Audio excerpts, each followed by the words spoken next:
What if inheriting your grandmother's crumbling plantation meant discovering enough Civil War gold to change not just your life, but the lives of hundreds of forgotten veterans sleeping on America's streets? Imagine this: a struggling single mother receives the keys to 200 acres of Louisiana bayou land she never knew existed, only to stumble upon an underground chamber containing what historians believe is the lost Confederate Treasury worth over $40 million. But here's what makes this story truly extraordinary.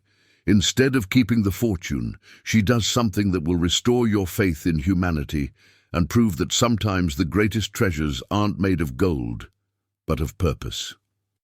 Before I reveal how one woman's discovery becomes a beacon of hope for our nation's most vulnerable heroes, take a moment to hit that like button and subscribe to our channel. You won't want to miss the incredible journey that transforms a family's desperate situation into a movement that's changing how America cares for its veterans. A broke single mother, a mysterious inheritance, and a hidden chamber that holds more than just Confederate gold. It holds the power to heal wounds that have festered for generations. Stay with me for the next 45 minutes, and I promise you'll witness one of the most remarkable stories of our time. You'll discover why sometimes destiny disguises itself as disaster, why the most valuable inheritances come with no instruction manual, and how one woman's decision to honor the past creates a bridge to heal the present. This isn't just a story about finding treasure. It's about what happens when someone with nothing to lose decides that having everything means sharing everything.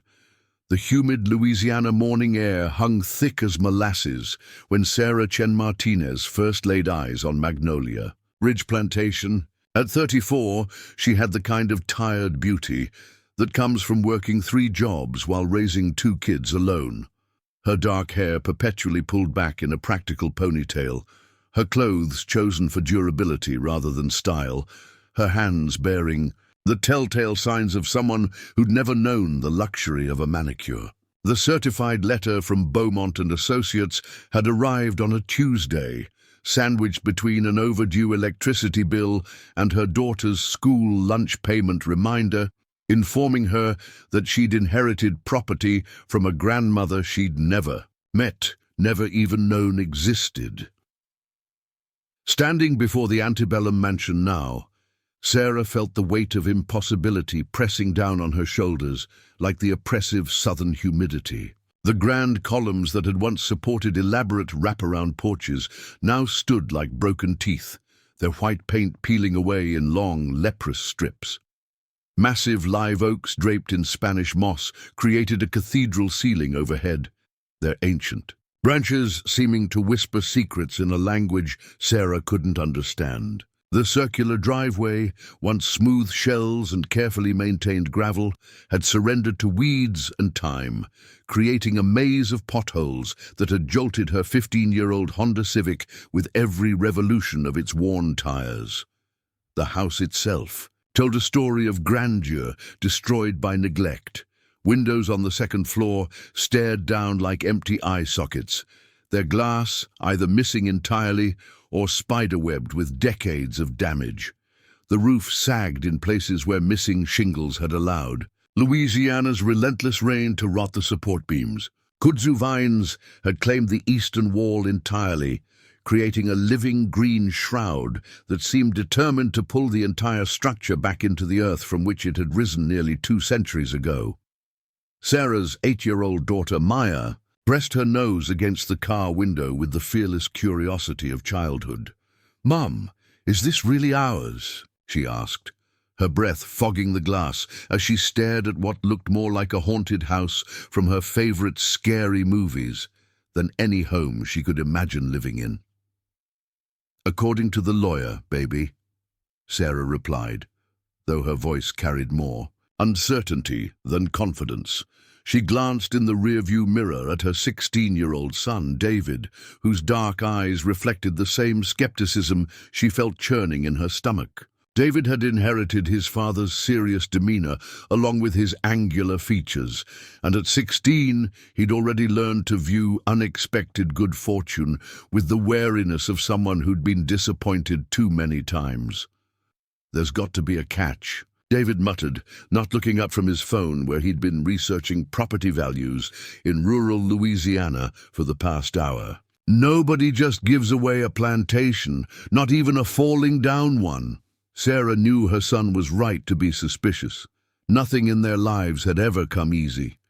Since her husband Miguel's death in Afghanistan 4 years ago, every day had been a carefully orchestrated dance between survival and dignity. She worked the morning shift at Mercy General Hospital as a nursing assistant, pulled a double shift twice a week at the urgent care clinic, and spent her evenings cleaning offices downtown, just to keep their cramped apartment and put food on the table. The military death benefits had covered Miguel's funeral and a few months of breathing room, but raising 2 kids on a nurse's aide salary in New Orleans meant that luxuries like new clothes, family vacations, or even a reliable car were distant dreams. The inheritance had come from Chen Ming, a grandmother Sarah had never heard mentioned in her family's sparse conversations about their past. Her mother, who died when Sarah was 19, had always been secretive about their family. History, deflecting questions with vague references to complicated circumstances and old wounds better left alone. The lawyer, a soft-spoken man named Theodore Beaumont, whose office smelled of leather and old money, had explained that Chen Ming had been her maternal grandmother's sister, a woman who'd married into the Chen family and somehow acquired Magnolia Ridge in the 1960s, under circumstances that remained mysteriously unclear, even in the legal documents. "Your great-aunt was quite a character," Beaumont had said, adjusting his wire-rimmed spectacles as he spread the property documents across his mahogany desk. "Lived alone on that plantation for over 40 years, refused all offers to sell despite receiving dozens over the decades. The property has been in legal limbo since her death 2 years ago, while we tracked down any living relatives. You're the only heir we could locate." The financial reality was starkly simple according to Beaumont's assessment. The house would require at least $300,000 in renovations before it could be considered habitable, and that was assuming the foundation hadn't been compromised by decades of flooding and settling. The land itself, while historically significant, was too remote and flood-prone to attract developers. Most local real estate agents estimated the entire property might fetch $90,000 if sold quickly to someone willing to bulldoze the house and start fresh. For a woman whose checking account rarely held more than $400. At any given time, even $90,000 represented a life-changing windfall. It could pay off the medical debt from Maya's emergency appendectomy the previous year, replace their ancient air conditioning unit that died every summer like clockwork, maybe even allow David to attend the state university instead of settling for community college and student loans that would shadow him for decades. But standing before Magnolia Ridge now, Sarah felt something she couldn't quite name stirring in her chest. It wasn't the house itself, despite its obvious historical significance, and the undeniable craftsmanship visible even in its decay. The hand-carved moldings around the front door, the intricate ironwork on the second-floor balconies, the massive chimneys that spoke of grand fireplaces and warm gatherings. All of it told stories of lives lived with a grandeur Sarah had never experienced. What moved her was something deeper, something that seemed to pulse from the very ground beneath her feet. This land had been in her family somehow, for generations. Her great-aunt had lived here alone for 4 decades, had walked these grounds every day, had chosen to die here rather than sell to developers who'd been circling like vultures since the 1970s.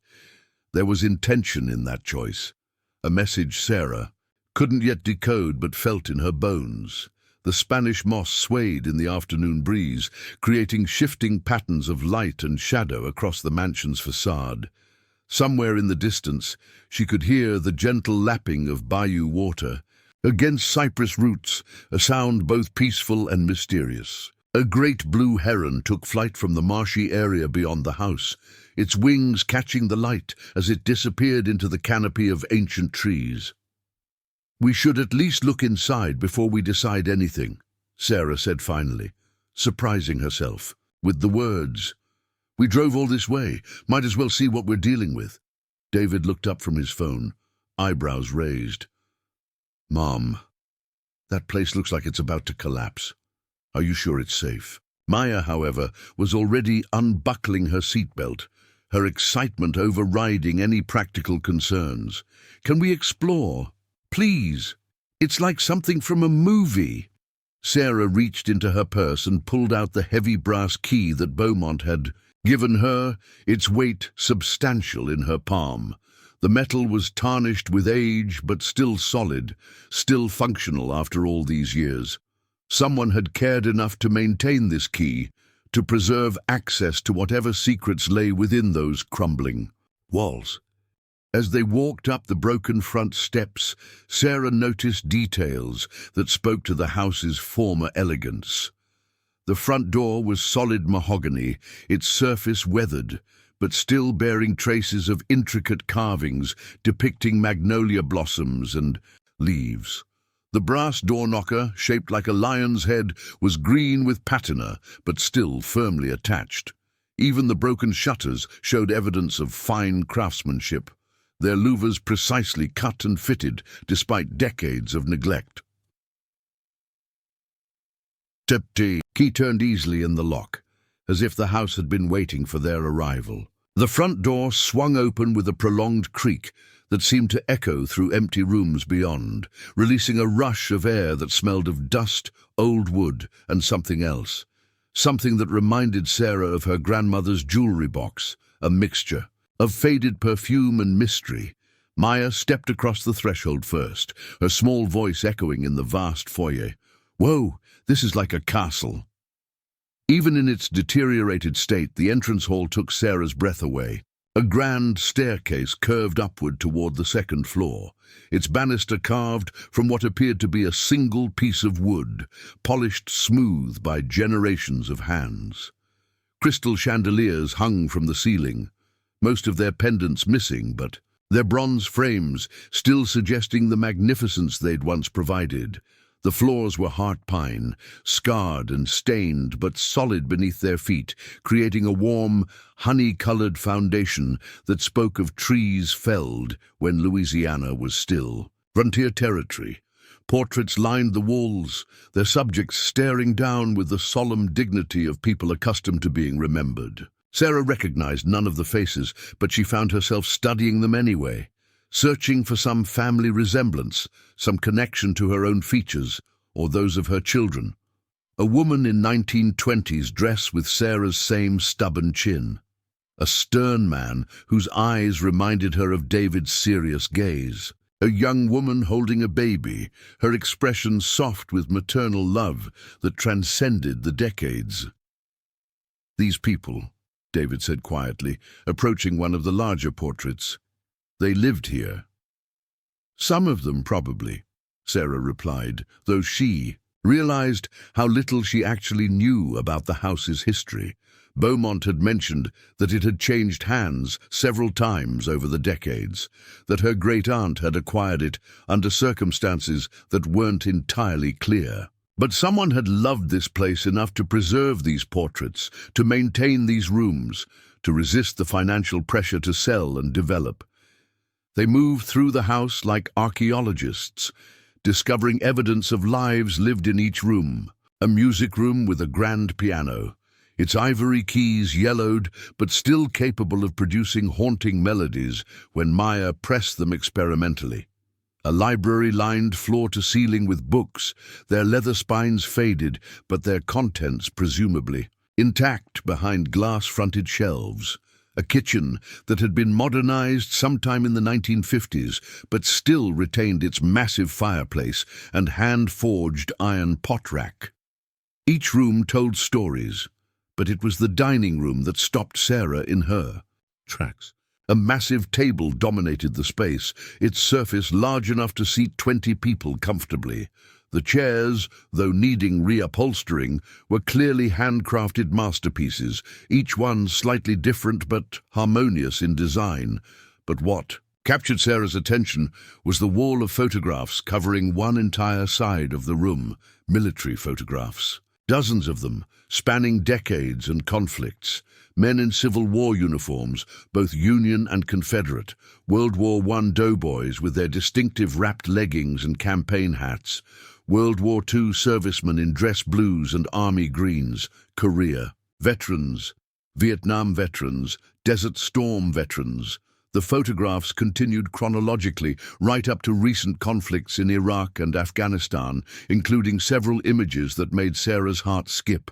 Soldiers in the same desert camouflage that Miguel had worn, the same patches and insignia that she'd folded into the flag triangle that now sat on her bedroom dresser. "Mom," David's voice was barely a whisper. "Look at this." He was standing before a section of the wall dedicated to what appeared to be local veterans. The photographs were more personal here, less formal than the military portraits. Candid shots of men and women in various stages of their lives, some young and confident in their dress uniforms, others older, bearing the weathered faces of people who'd seen too much. But what made David's voice catch was a small card mounted beside each photograph. The cards contained brief biographical information, but more than that, they contained addresses, current addresses, or at least addresses that had been current when the photographs were mounted. Sarah scanned the cards with growing amazement. Homeless shelters, veterans' hospitals, transitional housing facilities, and in too many cases, simply location unknown or missing, last seen. Her great-aunt, this woman Sarah had never met, had been tracking local veterans, documenting their lives, their struggles, their disappearances into the cracks of a system that had failed them after they'd served their country. The wall represented hundreds of individual stories, hundreds of people who'd raised their right hands and sworn to defend the Constitution, only to find themselves forgotten when their service was complete. At the center of the display, mounted in a place of honor, was a photograph that made Sarah's knees weak. It was Miguel, but not Miguel as she'd known him. This was Miguel at 18, fresh-faced and eager in his dress blues, before deployment, before the weight of combat had settled into the lines around his eyes, before he'd learned to sleep with one ear always listening for danger, before he'd come home carrying invisible wounds that no military medical system seemed equipped to treat. Beneath Miguel's photograph was a card with his name, rank, and unit information. But instead of an address, someone had written in careful handwriting, "Killed in action, Afghanistan 2019, survived by wife Sarah Chen Martinez and children David and Maya, family struggling financially, address," and then their current address in New Orleans, written in the same careful script. Sarah's hands trembled as she reached toward the photograph, her vision blurring with tears she'd been holding back for months. Her great-aunt had known about Miguel, had known about their struggles, had been watching somehow from this crumbling mansion in the Louisiana bayou, keeping track of a family she'd never met, but who carried her blood. "Mom, are you okay?" Maya's small hand slipped into hers, warm and anchoring. Sarah wiped her eyes with the back of her free hand, studying the wall with new understanding. This wasn't just a collection of photographs, it was a mission. Her great-aunt had been documenting a crisis that most of America preferred to ignore, the epidemic of veteran homelessness, addiction, suicide, and abandonment that followed every conflict like a shadow. According to the dates on some of the cards, Chen Wei-ming had been maintaining this wall for over 30 years. She'd somehow tracked veterans from multiple conflicts, documented their struggles, and preserved their dignity even when society had discarded them. The photographs showed them as they'd been in their proudest moments, not as they'd become in their darkest hours. But why? What had motivated an elderly Chinese woman living alone on a Louisiana plantation to dedicate decades of her life to honoring forgotten veterans? And more importantly, what had she expected Sarah to do with this information? As if reading her thoughts, David pointed to a sealed envelope mounted beside Miguel's photograph.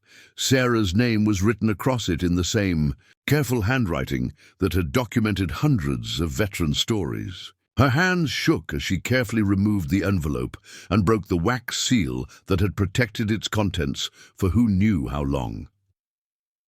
Inside was a single sheet of heavy paper covered in her great-aunt's precise script. Sarah, if you are reading this, then the house has finally found its way to someone who understands both loss and responsibility. The photographs represent more than memories. They represent a debt that this nation has never properly paid. Miguel's sacrifice and yours are part of a story that began long before either of you were born. There is more to discover here, much more, but discovery requires courage and commitment. The choice is yours, but know that your great-uncle would be proud of whatever decision you make. Look for the magnolia tree with the double trunk. Begin there. The past is waiting to inform the future. Sarah read the letter twice, her mind racing with questions that seemed to multiply rather than resolve. Great-uncle? She'd never heard of any great-uncle. And what was hidden near a magnolia tree with a double trunk? The letter seemed to suggest that the house held more secrets than just this wall of veteran photographs. But what could be significant enough to require such cryptic instructions? Maya tugged on her mother's sleeve. "Mom, can we go outside and look for the tree? This is like a treasure hunt." David, ever practical, was studying the letter over Sarah's shoulder. "Mom, this is getting weird. Maybe we should just sell the place and get out of here. I mean, what if there's something dangerous hidden on the property? What if that's why nobody wanted to buy it all these years?" But Sarah found herself thinking about Miguel, about the last conversation they'd had before, his final deployment. He'd been sitting on their apartment's tiny balcony, watching Maya play in the courtyard below, and he'd talked about his plans for after the military. He'd wanted to work with veterans, he'd said. Too many of his buddies were coming home broken, falling through cracks in a system that seemed designed to process them rather than heal them. He dreamed of starting some kind of program, some way to bridge the gap between military service and civilian life that claimed so many casualties without ever firing a shot. Standing in this room surrounded by the faces of forgotten warriors, Sarah felt Miguel's presence as clearly as if he were standing beside her. The inheritance wasn't random, she realized.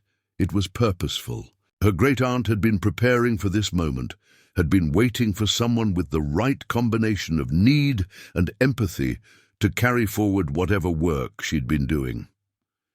The afternoon sun was beginning to slant through the dining room windows, casting long shadows across the photographs and creating an almost reverent atmosphere. Outside, she could hear the sounds of the bayou coming alive as evening approached, the splash of fish jumping, the call of birds settling in for the night, the whisper of wind through Spanish moss.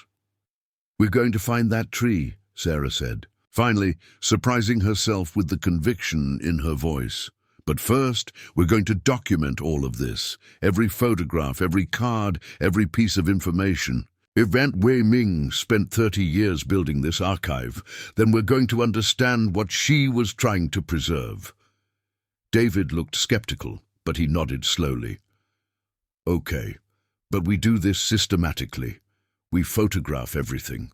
We research what we can online, and we don't go digging around the property until we know more about what we might be getting into." Maya clapped her hands excitedly. "This is the best treasure hunt ever. Can we sleep here tonight, please?" Sarah looked around the dining room, at the portraits watching them with painted eyes, at the wall of veterans who'd sacrificed everything for a country that had then forgotten them, at the letter that promised answers if she had the courage to seek them. The house might be crumbling, but it held stories that deserved to be told, secrets that demanded to be uncovered. "We'll get a hotel room in town tonight," she said finally.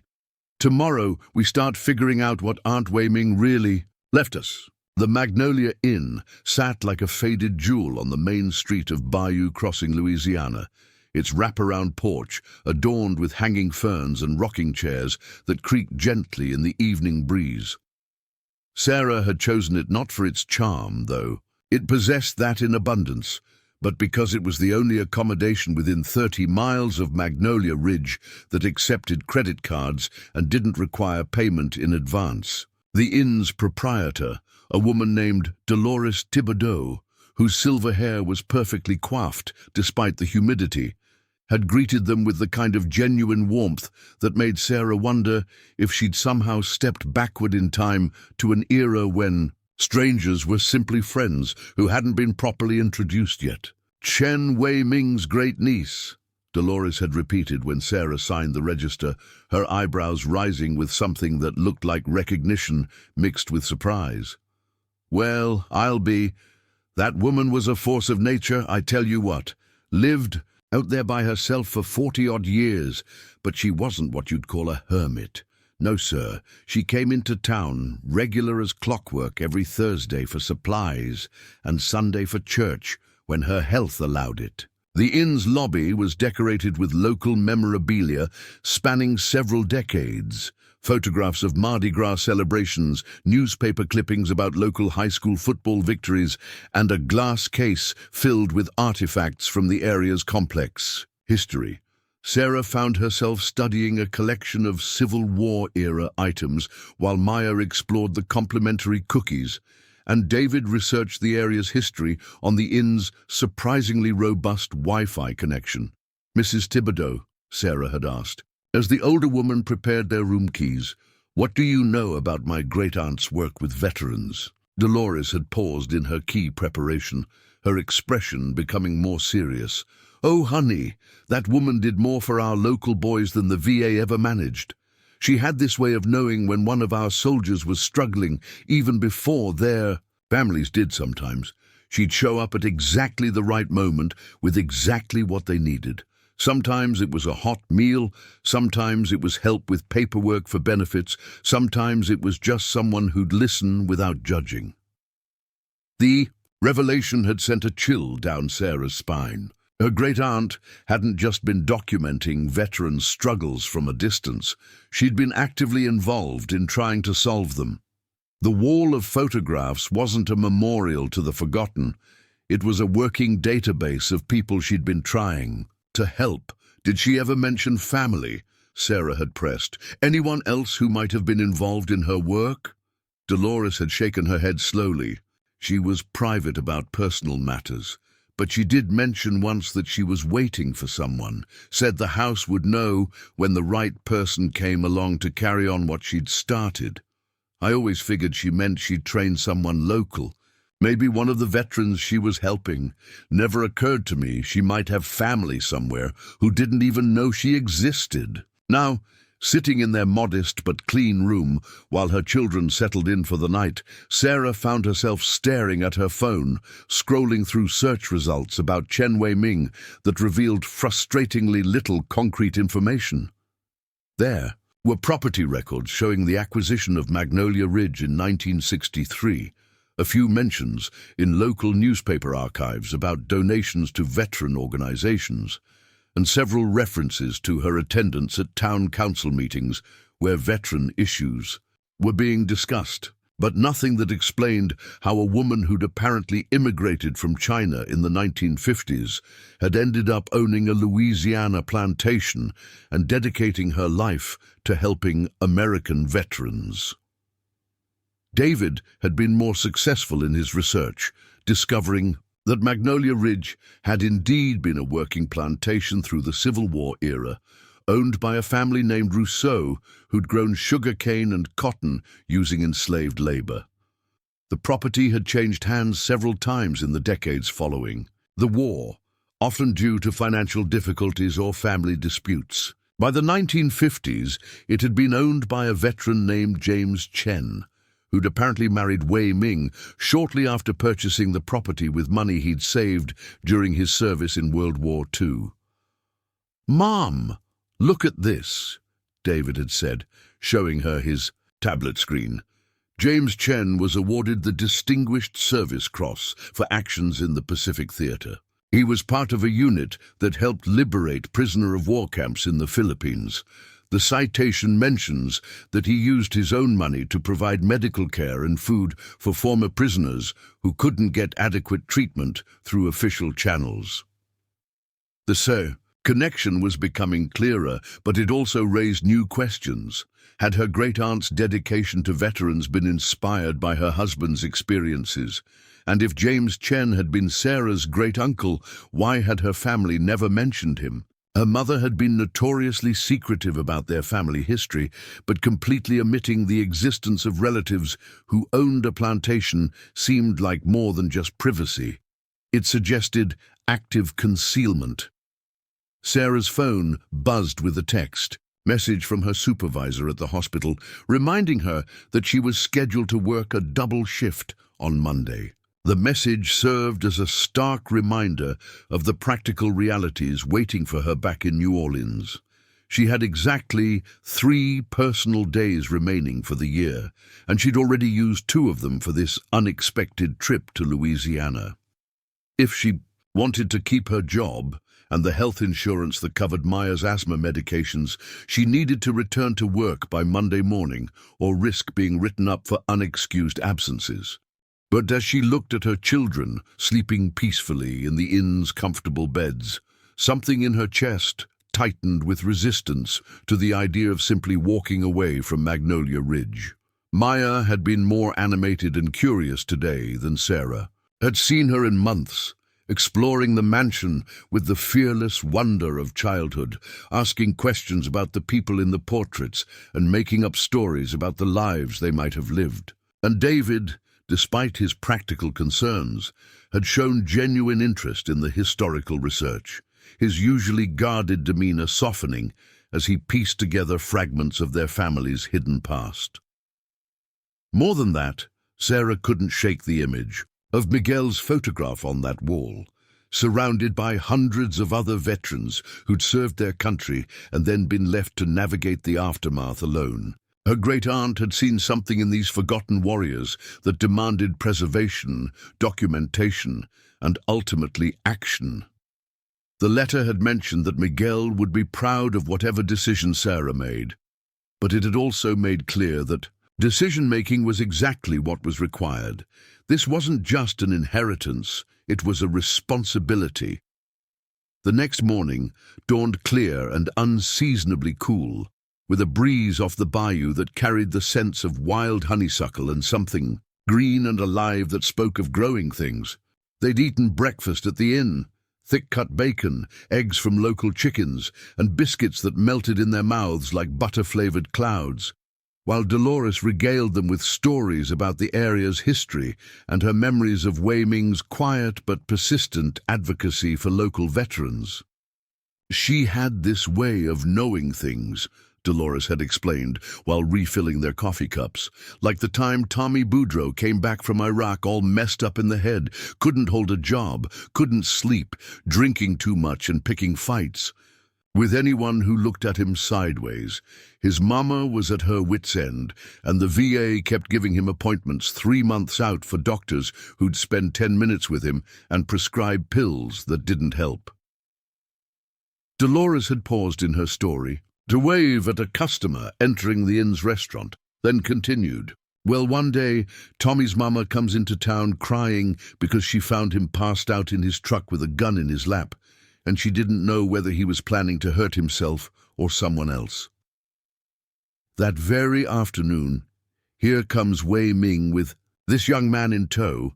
Turns out he was a former Marine who'd been through the same struggles Tommy was facing, got his life together, and was working as a counselor at a facility up in Shreveport. The story had continued with Wei Ming somehow arranging for Tommy to get immediate placement in a residential treatment program, followed by job training and eventually a position with the parish maintenance department that played to his mechanical skills, while providing the structure and purpose he needed to rebuild his life. But here's the thing, Dolores had concluded.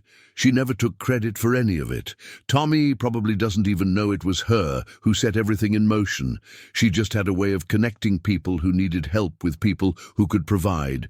It all behind the scenes, like some kind of guardian angel who didn't want recognition. Now, driving back to Magnolia Ridge in the bright morning sunlight, Sarah found herself wondering how many Tommy Boudreaux, her great-aunt, had helped over the decades, and whether the wall of photographs represented just the documented cases, or merely the tip of an iceberg of quiet intervention and advocacy. The plantation looked different in daylight, less foreboding and more melancholy, like a grand dame who'd seen better days but retained her dignity despite the circumstances. The Spanish moss seemed less ghostly and more graceful, filtering the sunlight into patterns that danced across the overgrown gardens where Sarah could make out the remnants of what had once been carefully planned landscaping. "There," Maya said, pointing toward the eastern side of the property where a massive magnolia tree dominated a small clearing. "Is that the one with the double trunk?" Sarah followed her daughter's pointing finger and felt her breath catch.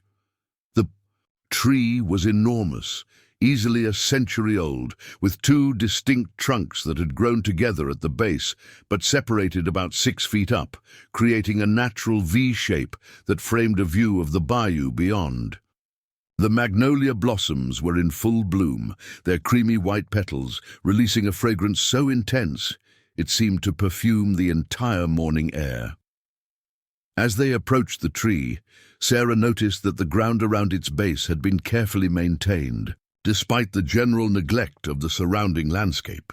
The grass was trimmed, fallen branches had been cleared away, and someone had placed a small garden bench positioned to take advantage of the shade and the view of the water. "Mom, look at this." David was kneeling beside the base of the tree, where the two trunks joined, examining something carved into the bark. The carving was old enough to have been partially grown over by the tree's healing bark, but still clearly visible. JC plus WM, 1952, surrounded by a rough heart shape. James. Chen and Wei Ming, Sarah realized. Her great-uncle and great-aunt had carved their initials here in the early days of their marriage, when they were young and the plantation was new to them and the future seemed full of possibilities, rather than shadowed by the accumulated weight of trying to help people whom society had discarded. "Begin there," Sarah murmured, remembering the phrase from her great-aunt's letter. "But begin what?" She walked slowly around the tree, looking for anything unusual, any sign of disturbance in the carefully maintained ground, any indication of what she was supposed to discover. It was Maya who found it, her 8-year-old curiosity, leading her to investigate a slight depression in the ground between the tree's roots. "Mum, this doesn't look natural, it's too square." Sarah knelt beside her daughter and immediately saw what Maya had noticed. The depression was indeed geometrically regular, about 3 feet square, and when she brushed away the thin layer of soil and fallen leaves that covered it, her fingers encountered something hard and smooth. "Metal, David. Help me clear this off." Working together, they uncovered what appeared to be a metal hatch or door, set flush with the ground and disguised by a thin layer of earth. The metal was brass or bronze, green with patina but solid, and in the center was a locking mechanism that looked both old-fashioned and sophisticated. "Should we open it?" David asked, though his tone suggested he already knew what his mother's answer would be. Sarah studied the lock, noting that it was designed for the same heavy brass key that had opened the mansion's front door. The symbolism wasn't lost on her. Her great-aunt had ensured that anyone with legitimate access to the house would also have access to whatever lay beneath this tree. The key turned easily, as if the mechanism had been recently maintained, and the hatch lifted to reveal a set of stone steps leading down into darkness. The air that rose from the opening was cool and dry, suggesting a well-engineered space rather than a crude hiding place. "We need flashlights," Sarah said, practical. Considerations overriding her growing excitement. "And maybe we should tell someone where we're going just in case." But Maya was already peering into the opening, her fearless curiosity overriding any reasonable caution. "I can see light down there, Mom, like there are windows or something." Sarah looked more carefully and realized her daughter was right. There was indeed light filtering up from below, suggesting that whatever space lay beneath the tree had been designed with ventilation and illumination in mind. This wasn't a simple root cellar or storm shelter. It was something more sophisticated, more intentional. "Okay," she said finally, "but we stay together, and if anything seems dangerous, we come back up immediately." The stone steps were well crafted and solid, leading down about 12 feet into what appeared to be a rectangular chamber carved directly into the earth, but lined with dressed stone blocks. The light Maya had noticed came from a series of small windows set high in the walls, their glass thick and somewhat cloudy, but still allowing filtered sunlight to illuminate the space. What they found at the bottom of the steps took Sarah's breath away. The chamber was larger than she'd expected, perhaps 20 feet by 30 feet, with a vaulted ceiling that spoke of serious engineering and considerable expense. But it was the contents of the room that made her knees weak. Along one wall stood a series of wooden shelving units filled with what appeared to be historical documents, maps, letters, official papers, all carefully preserved in protective folders and boxes. Another wall was lined with glass cases containing artifacts that spanned American military history from the Civil War through recent conflicts in Iraq and Afghanistan. But it was the center of the room that held the most stunning discovery. There, arranged on a series of wooden tables, were dozens of wooden crates of various sizes, each one carefully labeled with dates, unit designations, and inventory numbers. And scattered across the tables between the crates, gleaming in the filtered sunlight, were hundreds of gold and silver coins, jewelry, and what appeared to be ingots of precious metals. Sarah approached the nearest table with trembling hands, barely believing what she was seeing. The coins were clearly antique, many bearing dates from the 1850s and 1860s. The jewelry included elaborate pieces that spoke of significant wealth: diamond brooches, emerald necklaces, gold pocket watches, and rings set with precious stones that caught the light and threw rainbow reflections across the stone walls. "Mum," David's voice was barely a whisper, "are we looking at what I think we're looking at?" Before Sarah could answer, Maya's voice called from across the chamber, "There's another letter over here with your name on it." Sarah turned to see her daughter, standing beside a small desk positioned beneath one of the windows, holding an envelope that did indeed bear her name in her great-aunt's familiar handwriting. With hands that shook slightly, she opened the envelope and began to read, "My dear Sarah, if you have found this chamber, then you have chosen to honor the trust I have placed in you rather than simply sell the property and walk away. What you see before you represents more than material wealth. It represents a responsibility that has been passed down through 3 generations of our family, and which I now pass to you. The treasure you see was discovered by your great-uncle, James, in 1954, buried in a location on this property that had been carefully marked by someone who clearly intended to return for it, but never did. Historical research suggests it represents a portion of the Confederate Treasury that disappeared during the final days of the Civil War, though its exact provenance remains unclear. James and I spent years researching the legal and ethical implications of our discovery.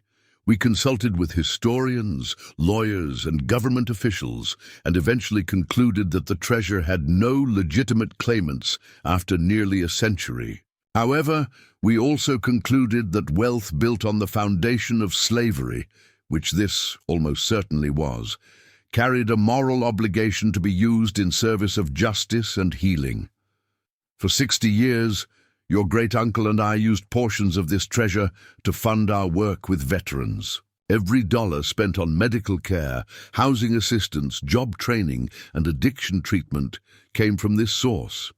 We helped hundreds of men and women transition from military service to civilian life, and we did it without anyone knowing where. The resources originated, but we are old, and the need continues to grow.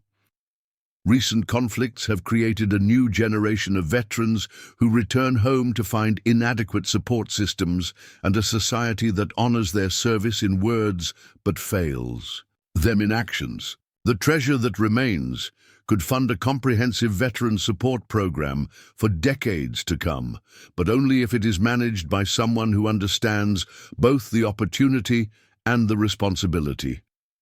The choice is yours, Sarah. You can take what you need for your family's immediate security and donate the rest to existing organizations, trusting that others will use it wisely. Or you can choose to continue the work that James and I began, using Magnolia Ridge as the foundation for something unprecedented, a comprehensive healing center that addresses not just the immediate needs of struggling veterans, but the systemic failures that create those struggles in the first place. I believe Miguel would want his sacrifice to contribute to preventing other families from enduring what you have endured. I believe you have the strength, compassion, and intelligence to transform tragedy into purpose. But I also understand if the weight of this responsibility feels too heavy to bear. Whatever you decide, know that you are loved and supported by those who came before you, and that your great-uncle's spirit lives on in every life that is touched by the generosity his discovery has made possible.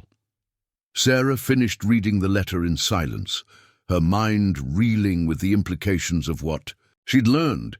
The chamber around her contained not just wealth but purpose. Her great-aunt and great-uncle had spent their lives transforming Confederate gold into instruments of healing, turning symbols of division into tools of unity and restoration.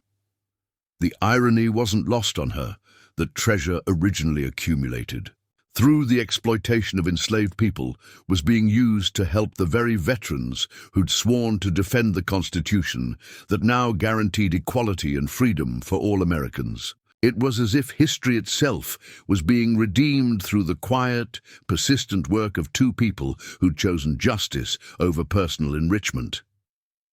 "Mom!" David's voice seemed to come from very far away. "What does the letter say?" Sarah looked at her. Children, standing in a chamber that contained enough wealth to solve every financial problem their family had ever faced, and felt the weight of decisions settling on her shoulders like a mantle passed down through generations. This wasn't just about their future anymore. It was about honoring the past, while building something that could heal the wounds that war inevitably left behind.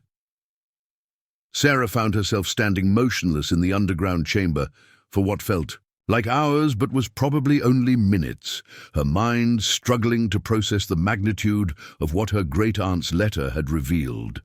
The golden coins scattered across the wooden tables seemed to pulse with their own light in the filtered sunshine, streaming through the high windows, each piece representing not just monetary value but decades of quiet heroism she'd never known existed. Around her, Maya explored the glass cases with wide-eyed wonder, while David methodically photographed the inventory labels on each wooden crate, his practical nature asserting itself even in the face of such overwhelming discovery. The weight of responsibility that Wei Ming had described felt almost physical, pressing down on Sarah's shoulders as she tried to imagine what it would mean to dedicate her life to continuing the work her great-aunt and great-uncle had begun. She thought about her current existence in New Orleans, the exhausting cycle of multiple jobs that barely kept them afloat, the constant worry about Maya's medical expenses, the crushing knowledge that David's dreams of college might remain. dreams unless he saddled himself with debt that could follow him for decades. The treasure around her could solve all of those problems instantly, could provide security and opportunities she'd never dared to hope for. But Wei Ming's letter had made clear that simply taking the money would be missing the point entirely. This wasn't just an inheritance. It was a calling that had been passed down through generations, a responsibility to transform historical injustice into contemporary healing.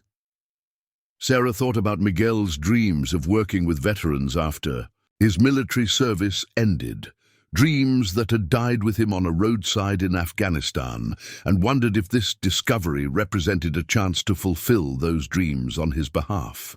"Mum, you need to see this," David called from the far corner of the chamber, where he'd been examining one of the larger wooden crates. His voice carried a note of urgency that made Sarah immediately cross the room to where he stood. The crate he'd opened contained not gold or silver, but carefully preserved documents wrapped in oiled cloth and stored in what appeared to be archival quality containers. David had spread several of the documents across a nearby table, and even in the filtered light, Sarah could see that they were official-looking papers covered with official seals and signatures. "These are military records," David explained, his finger tracing across one of the documents. "Discharge papers, medical records, benefit applications, but they're all from recent years. Look at this one. It's a disability claim that was denied by the VA in 2018, but someone has attached documentation proving the claim should have been approved." Sarah leaned closer, studying the papers with growing amazement. The denied claim belonged to a veteran named Marcus Washington, who'd been exposed to toxic chemicals during his deployment in Iraq and had developed respiratory problems that prevented him from working. The VA had denied his claim for benefits, stating that his medical condition couldn't be definitively linked to his military service. But attached to the denial paperwork were medical studies, expert testimonies, and legal precedents that clearly demonstrated the connection between his deployment and his illness. "There are dozens of these," David continued, indicating the other documents spread across the table. "It's like someone was building legal cases for veterans whose benefit claims had been wrongfully denied." Maya had joined them at the table and was pointing to another document. "This one has the same handwriting as Great-Aunt Wei Ming's letters. Did she write all these notes?" Sarah examined the document Maya had indicated and recognized her great-aunt's precise script, filling the margins of what appeared to be a complex VA benefits application. The notes provided detailed instructions for navigating the bureaucratic maze of military benefits, referencing specific regulations and procedures that would strengthen the veteran's case. It was the work of someone who understood the system intimately and was determined to help others navigate it successfully. "She wasn't just giving money to veterans," Sarah said, her voice filled with growing wonder. "She was fighting for them in the system. She was doing the legal and bureaucratic work that they couldn't do for themselves." The implications were staggering. Wei Ming had apparently spent decades not just providing financial assistance to struggling veterans, but advocating for them within the complex federal bureaucracy that determined their access to benefits and services. She'd become an expert in military law, veterans affairs regulations, and the maze of procedures that often prevented worthy veterans from receiving the help they'd earned through their service. Another crate contained what appeared to be correspondence with lawyers, doctors, and government officials spanning several decades. Sarah found letters from Wei Ming to members of Congress, advocating for specific veterans and highlighting systemic problems in how benefit claims were processed. There were responses from VA officials, some defensive and bureaucratic, others acknowledging problems and promising reforms that apparently had never materialized. "Look at this," David said, holding up a folder labeled "Success Stories." Inside were photographs and brief biographies of veterans whose lives had been transformed. Through Wei Ming's intervention, Tommy Boudreau was there. The veteran Dolores had mentioned at the inn, but he was just one of dozens of men and women who'd found their way from desperation to stability with Wei Ming's help. The photographs showed people at different stages of their journeys, some in the depths of homelessness and addiction, others in graduation caps receiving diplomas, still others in work uniforms standing proudly beside new employers. Each story was brief but powerful, documenting transformations that had taken months or years to achieve through patient advocacy and support. But it was the final folder in the crate that took Sarah's breath away. Labeled simply "Current Cases," it contained information about veterans who were apparently still struggling, still in need of the kind of advocacy and support that Wei Ming had provided. The folder was thick with documentation about benefit denials, medical needs, housing crises, and other urgent situations that required immediate attention. She was still working on these when she died, Sarah realized, her voice barely above, a whisper. These people are still waiting for help that she was trying to provide. Among the current cases was a file that made Sarah's heart skip. Information about a local veteran named Robert "Bobby" Hebert, who'd been living in his truck in the Walmart parking lot since being evicted from his apartment 6 months earlier. According to Wei Ming's notes, Bobby was a decorated Vietnam veteran who'd been exposed to Agent Orange and was entitled to significant disability benefits, but his claims had been tangled in bureaucratic delays for over 3 years. The file contained Bobby's complete military records, medical documentation of his service-related health problems, and a detailed legal strategy for appealing the VA's handling of his case. But most heartbreakingly, it contained Wei Ming's handwritten notes from their last conversation, just weeks before her death, in which she'd promised to have his benefits straightened out by Christmas. Christmas had come and gone 2 years ago, and Bobby was apparently still living in his truck. "We have to help him," Maya said, with the simple moral clarity that children possess before the world teaches them that life is complicated. If Great-Aunt Wei Ming promised to help him, then we have to keep that promise. Sarah looked at her 8-year-old daughter, whose face was serious with the weight of understanding what they'd discovered, and felt something shift in her chest. Maya was right, of course. The treasure in this chamber wasn't really theirs to keep or dispose of, as they saw fit. It belonged to the veterans who needed it, to the work that Wei Ming and James had begun, to the promise of healing that could grow from the soil of this Louisiana plantation if someone had the courage to tend it. Bobby's file says he usually parks behind the Piggly Wiggly on Highway 14, David said, reading from Wei Ming's notes. That's only about 10 miles from here. We could find him today. The practical implications of what her children were suggesting hit Sarah like a physical force. Finding Bobby would mean getting involved, taking on the responsibility that Wei Ming had carried alone for so many years. It would mean learning to navigate the VA bureaucracy, understanding military law and benefits regulations, becoming an advocate for people she'd never met, but who'd sacrificed for a country that had then forgotten them. It would also mean giving up the life she'd carefully constructed in New Orleans, the predictable routine of her 3 jobs and her modest apartment and her children's established schools and friendships. It would mean taking an enormous risk with her family's security, betting everything on her ability to continue work she didn't understand, funded by treasure that might attract unwanted attention from people with less noble intentions. But as she looked around the chamber at the evidence of 6 decades of quiet heroism, Sarah found herself thinking about the conversation she'd had with Miguel on their apartment balcony, about his dreams of helping veterans transition back to civilian life. She thought about the wall of photographs in the mansion's dining room, about all those forgotten faces who'd served their country and then been left to navigate the aftermath alone.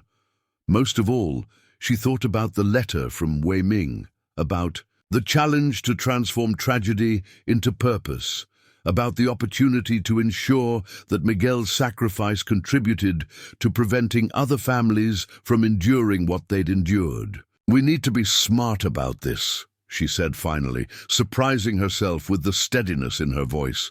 "If we're going to help Bobby and the others, we need to understand exactly what Great-Aunt Wei Ming was doing and how she was doing it. We need to learn the system before we try to change it." David nodded approvingly. "We should start by inventorying everything here, documenting all the cases, and researching the legal requirements for this kind of advocacy work. And we need to understand the financial aspects. How much of the treasure has been used, how much remains, and how to manage it responsibly." Maya bounced excitedly on her toes. "And we need to fix up the house so people have a nice place to come when they need help." Sarah looked at her children, both of them already committed to a course of action that would change their lives completely, and felt a surge of pride mixed with terror. They were talking about abandoning everything familiar and safe to take on a responsibility that had consumed their great-aunt's entire adult life. They were talking about transforming themselves from a struggling single-parent family into the custodians of a mission that could affect hundreds or thousands of lives.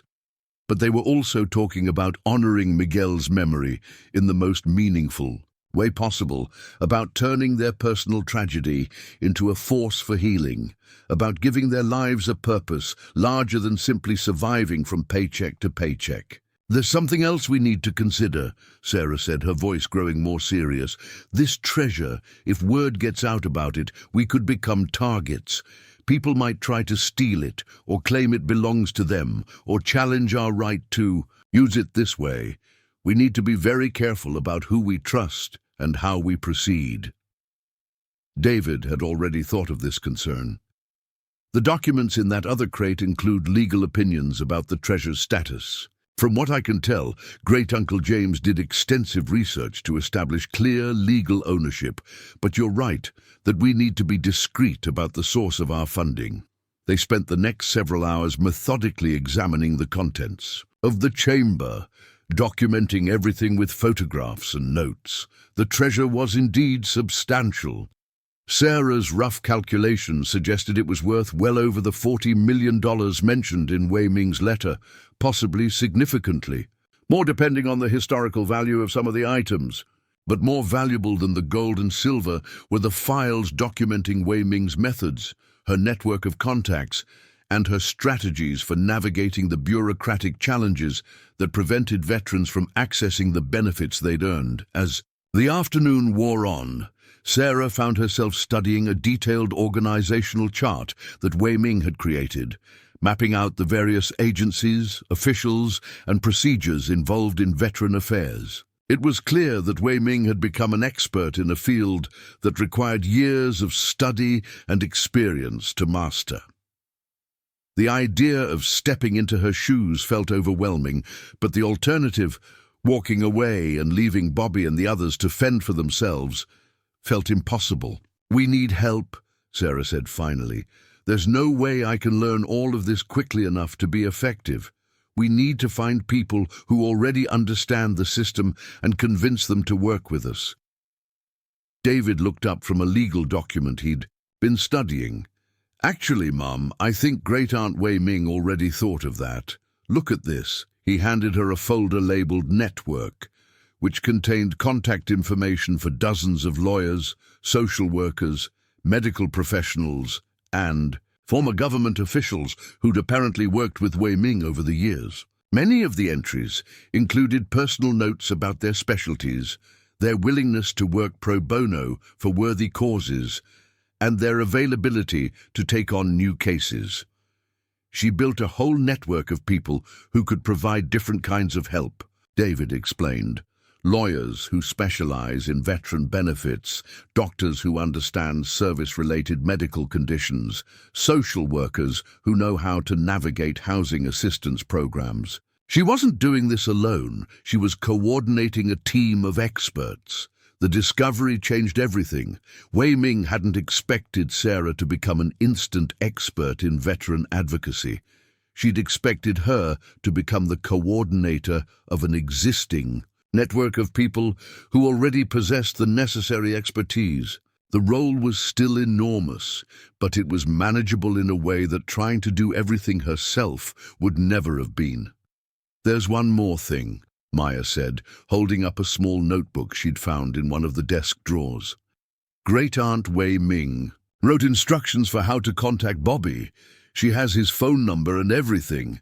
Sarah took the notebook and found Bobby's information, along with detailed notes about his case and suggestions for the best approach to take when offering help. Wei Ming had anticipated that whoever inherited this responsibility might need guidance about how to reach out to veterans who'd learned to be suspicious of promises from strangers. According to the notebook, Bobby usually answered his phone on the first ring because he was hoping for news about his benefits claim. He was proud and would initially refuse direct financial assistance, but he might accept help with navigating the VA bureaucracy if it was presented as honoring Wei Ming's memory. He'd been a mechanic in the military and was skilled with engines, so he might be willing to help with maintenance around the plantation in exchange for a place to park his truck and access to shower facilities. The level of detail in Wei Ming's notes revealed something profound about her approach to helping veterans. She didn't just provide services to them. She got to know them as individuals, understood their personalities and preferences, and tailored her assistance to preserve their dignity while meeting their needs. "We should call him," Sarah said, though her heart was pounding at the thought of making that first contact. "If we're going to do this, we need to start somewhere, and Bobby has been waiting for help longer than anyone else." David handed her the satellite phone they'd found in the chamber, apparently left there by Wei Ming for exactly this purpose. "The notebook says to call him around 5 o'clock, when he's usually finished looking for work for the day, but before he starts drinking to help himself sleep." Sarah looked at her watch. It was 4:45. In 15 minutes she could make a phone call that would either begin the most important work of her life or confirm that she wasn't equipped to handle the responsibility Wei Ming had entrusted to her. "What do I say?" she asked, though she was really asking herself as much as her children. Maya smiled with the confidence that only children possess when they believe their parents can accomplish anything. "Tell him Great-aunt Wei Ming sent us to keep her promise." At exactly 5 o'clock, Sarah dialed Bobby Hebbert's number with trembling fingers, her heart hammering against her ribs as the phone rang once, twice, then was answered on the third, ring by a gravelly voice that sounded like decades of cigarettes and disappointment. "Yeah?" The single word carried a lifetime of wariness, the tone of someone who'd learned that unexpected phone calls rarely brought good news. "Mr. Hebbert? My name is Sarah Martinez. I'm calling about Wei Ming Chen. She left some information about your case, and I wanted to—" "Wei Ming's dead." The words came out flat and final, cutting off Sarah's carefully planned introduction. "Been dead for 2 years, so whatever scam you're running, you can save your breath." Sarah felt her children watching her intently from across the chamber, their faces reflecting her own nervousness about this crucial first contact. She took a deep breath and tried again, remembering Wei Ming's notes about Bobby's pride and suspicion. "I know she passed away, Mr. Hebbert. I'm her great-niece, Sarah. I inherited Magnolia Ridge, and I found your file among her papers. She made you a promise about your benefits claim, and I'd like to help honor that promise." There was a long silence. On the other end of the line, punctuated only by the sound of traffic in the background, and what might have been Bobby taking a drag from a cigarette. When he spoke again, his voice carried a different quality, not exactly hope, but perhaps a willingness to listen. "You got my file? The whole thing, with all the medical records and the appeal paperwork?" "Yes, sir, everything, including her notes about the Agent Orange exposure and the timeline for your disability rating. She documented everything very thoroughly." Another pause, then a sound that might have been a bitter laugh. "That woman knew more about my own military service than I did. Spent 3 years trying to get the VA to listen to what she was telling them. but they don't care much for little old Chinese ladies who quote regulations at them. Sarah could hear the pain beneath Bobby's cynicism, the exhaustion of someone who'd been fighting a system designed to wear him down. Mr. Hebert, I'm not going to pretend I know as much as Wei Ming did about navigating the VA bureaucracy, but I have her files, her contacts, and her strategy for your case, and I have something else she didn't have. Time to focus on this full time. You saying you're going to take over where she left off? Just like that? The skepticism in his voice was thick enough to cut with a knife. I'm saying I'd like to try. Wei Ming left very detailed instructions about how to proceed with your appeal, and she had connections with lawyers who specialize in this kind of case. I can't promise results, but I can promise that someone is going to fight for you the way she was fighting for you. David handed Sarah a document from Bobby's file, pointing to a specific section that Wei Ming had highlighted. Sarah scanned it quickly and felt her confidence grow as she realized what her great-aunt had discovered. Mr. Hebert, are you aware that the VA changed their guidelines for Agent Orange exposure claims in 2020? According to Wei Ming's research, the new guidelines would automatically qualify you for benefits based on your service record alone. Your original claim should be reopened under the new criteria. The silence that followed was different from the previous pauses, less suspicious, more stunned. When Bobby spoke again, his voice was barely above a whisper. She found a way. After all this time, Wei Ming actually found a way to get my benefits approved. She found several ways, Sarah replied, studying the meticulously organized documentation, but she passed away before she could implement them. Mr. Hebert, where are you staying right now? Are you somewhere we could meet to discuss this properly? I'm in my truck behind the Piggly Wiggly on Highway 14. Been living there since my landlord decided he needed my apartment for his nephew. You really want to meet with me, in person? Sarah looked around the chamber at the evidence of Wei Ming's decades of personal involvement with the veterans she'd helped, understanding that advocacy from a distance wasn't what her great-aunt had been doing. She'd been building relationships, treating each veteran as an individual worthy of dignity and personal attention. Yes, sir, I'd like to meet in person. And Mr. Hebert, Wei Ming left notes suggesting that you might be willing to help with some maintenance work around the plantation. I don't know anything about fixing things, but this old house needs someone with mechanical skills. If you're interested, there's a place for you to park your truck on the property, and we could set up proper facilities for you while we work on getting your benefits straightened out. The offer hung in the air between them, and Sarah realized she was holding her breath, waiting for his response. This was the moment that would determine whether she could actually follow in Wei Ming's footsteps, or whether the reality of helping veterans was more complicated than her good intentions could handle. Lady, I don't take charity, Bobby said, finally, but his tone was thoughtful rather than defensive. But if you got actual work that needs doing, and you're serious about fighting the VA for me, then maybe we can help each other out. The work is real, Mr. Hebert. This plantation hasn't been properly maintained in years, and if I'm going to turn it into the kind of place where veterans can come for help, it needs someone who knows how to fix things. Are you available to meet this evening? I got nowhere else to be. You know where the Piggly Wiggly is? We'll find it, Mr. Hebert. Thank you for giving me a chance to honor Wei Ming's work.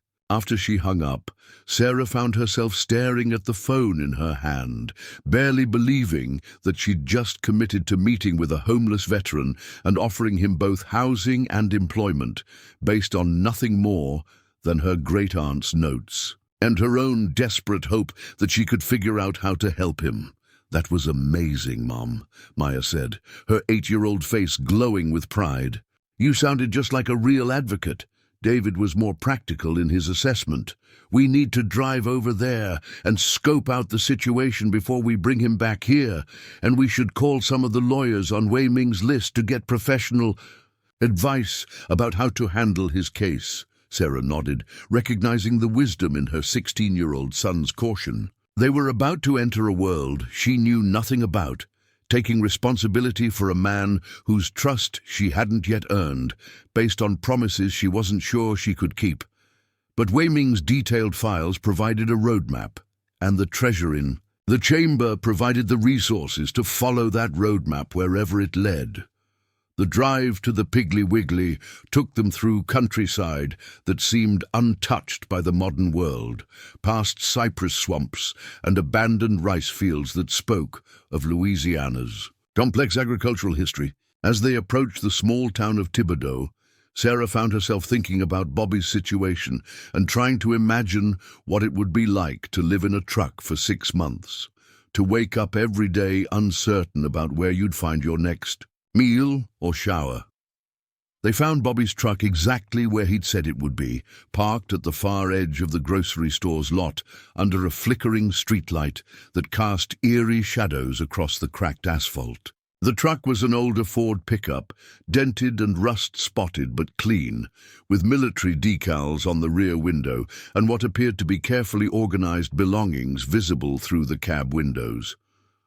Bobby himself was sitting on the truck's tailgate, smoking a cigarette and watching their approach with the alert posture of someone who'd learned to assess potential threats quickly. He was smaller than Sarah had expected, probably in his late 60s, with graying hair pulled back in a ponytail and clothes that were worn but clean.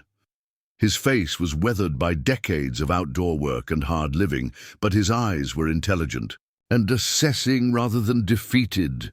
"You must be Sarah," he said as they approached, his voice carrying the same wariness from their phone conversation, but tempered by curiosity. "These your kids?" "Yes, sir.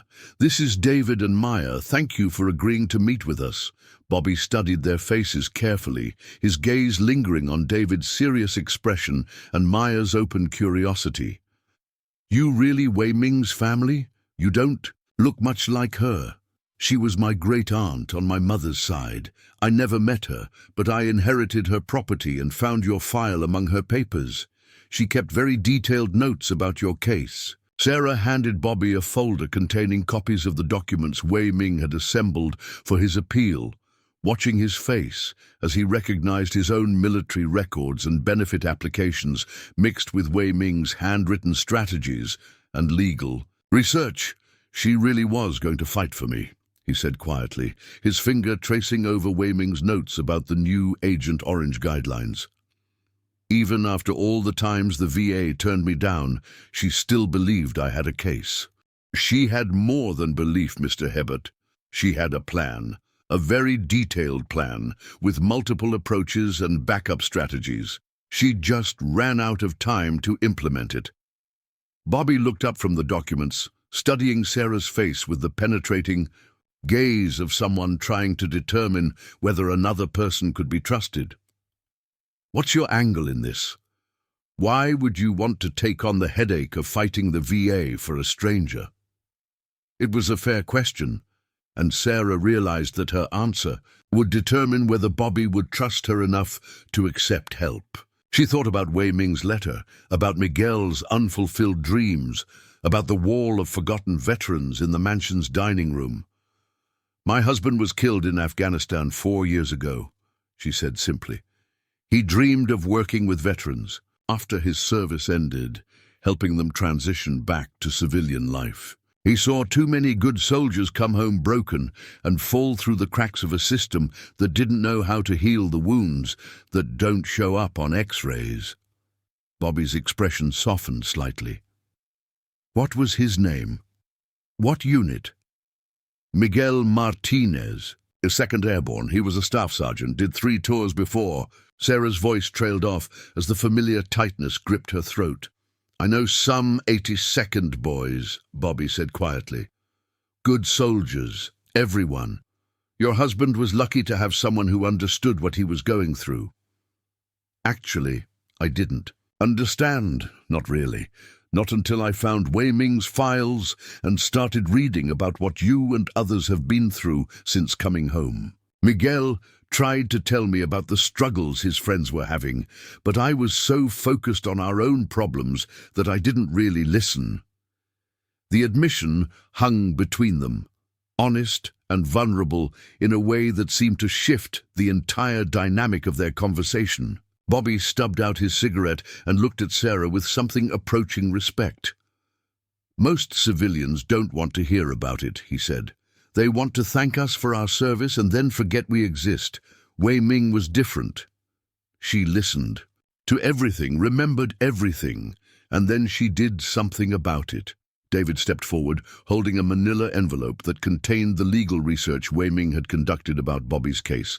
"Mr. Hebert, according to these documents, you should have been receiving disability benefits for the past 15 years. The amount you're owed in back payments alone is substantial." Bobby took the envelope and examined its contents, his eyes widening as he saw the calculations Wei Ming had made.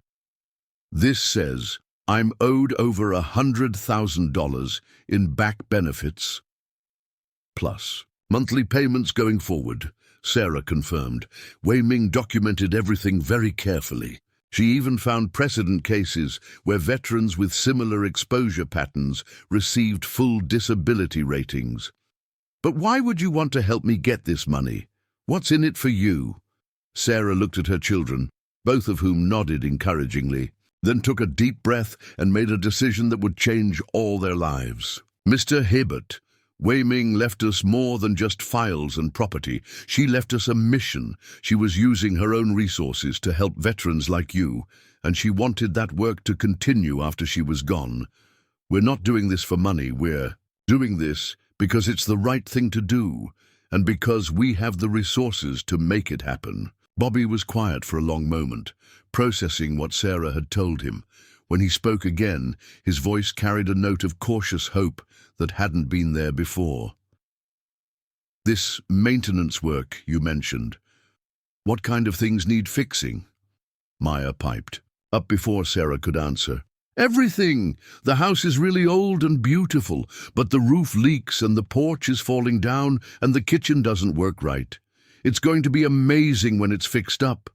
Despite himself, Bobby smiled at Maya's enthusiasm. "Sounds like you need someone who knows about old houses. I spent 20 years working construction before I got too sick to do heavy labor. I can fix just about anything that's broken, as long as I can take my time and work around my breathing. Problems. The work would be entirely at your own pace," Sarah assured him, "and we'd be working on getting your benefits while you're helping us restore the property."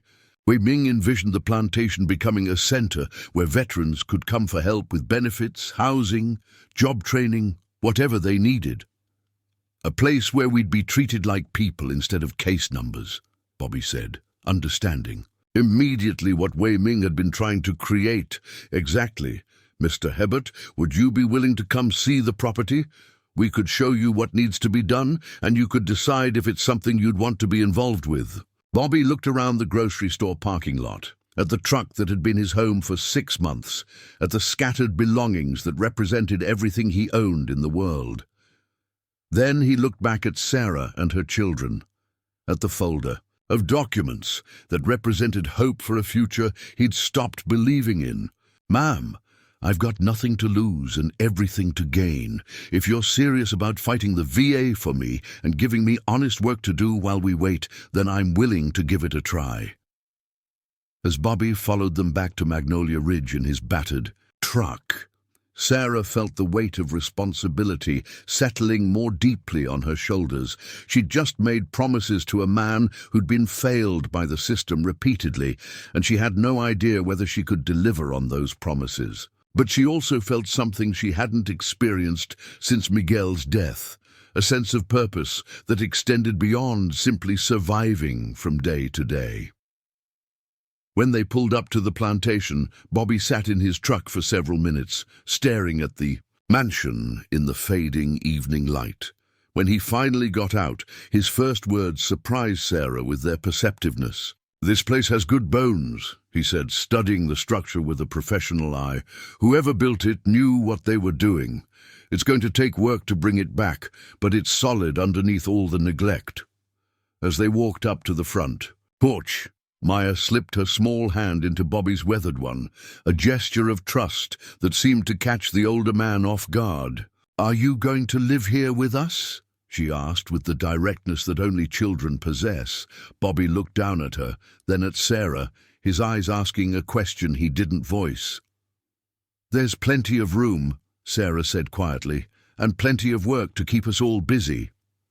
For the first time since Sarah had met him, Bobby smiled, a genuine expression that transformed his weathered features and suggested the man he might have been before years of struggle had worn him down.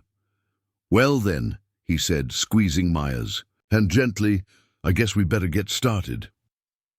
Bobby's first morning at Magnolia Ridge began before dawn, the sound of his truck door closing gently in the pre-dawn darkness, serving as Sarah's alarm clock. She'd given him permission to park anywhere on the property, and he'd chosen a spot near the old carriage house, where massive oak trees provided shelter, while still allowing him a clear view of the main house and the access road.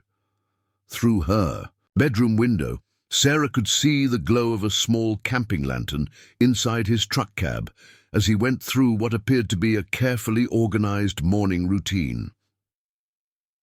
By the time Sarah had dressed and made her way downstairs, Bobby was already walking the perimeter of the mansion with the methodical pace of someone conducting a professional assessment. He carried a clipboard that he'd apparently retrieved from his truck, along with a tape measure and what looked like a vintage toolbox that had seen decades of honest use. His movements were deliberate but slow, accommodating the breathing difficulties that Wei Ming's notes had documented as a result of his Agent Orange exposure. "Morning," Sarah called softly, not wanting to startle him as she approached with 2 cups of coffee she'd managed to brew, using the mansion's temperamental kitchen equipment. Bobby looked up from examining the foundation stones along the eastern wall, accepting the coffee with a nod of appreciation. "Morning, hope I didn't wake you. Old habits. I've been getting up before sunrise for 50 years. "What's your assessment so far?" Sarah asked, studying his clipboard where she could see he'd already filled several pages with notes and sketches. "Better than I expected, honestly. The foundation is solid. They built this place to last. Most of the structural problems are cosmetic or related to water damage from the leaking roof. The electrical system is going to need a complete overhaul, and the plumbing is a mix of original 1850s and 1950s additions that don't play well together." Bobby paused to take a careful sip of his coffee, his breathing slightly labored from the morning's exertion. "But here's the thing, this house was built by craftsmen who understood their trade. The bones are good, the materials are quality, and someone has been maintaining the critical systems even if they let the cosmetics slide." Sarah felt a surge of relief at his professional assessment.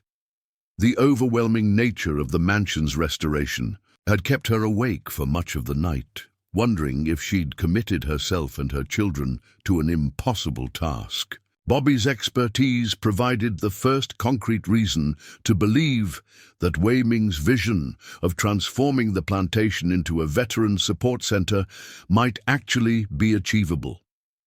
"How long do you think it would take to make the place habitable?" she asked, watching David emerge from the house with Maya close behind, both of them drawn by the sound of adult conversation and the smell of coffee.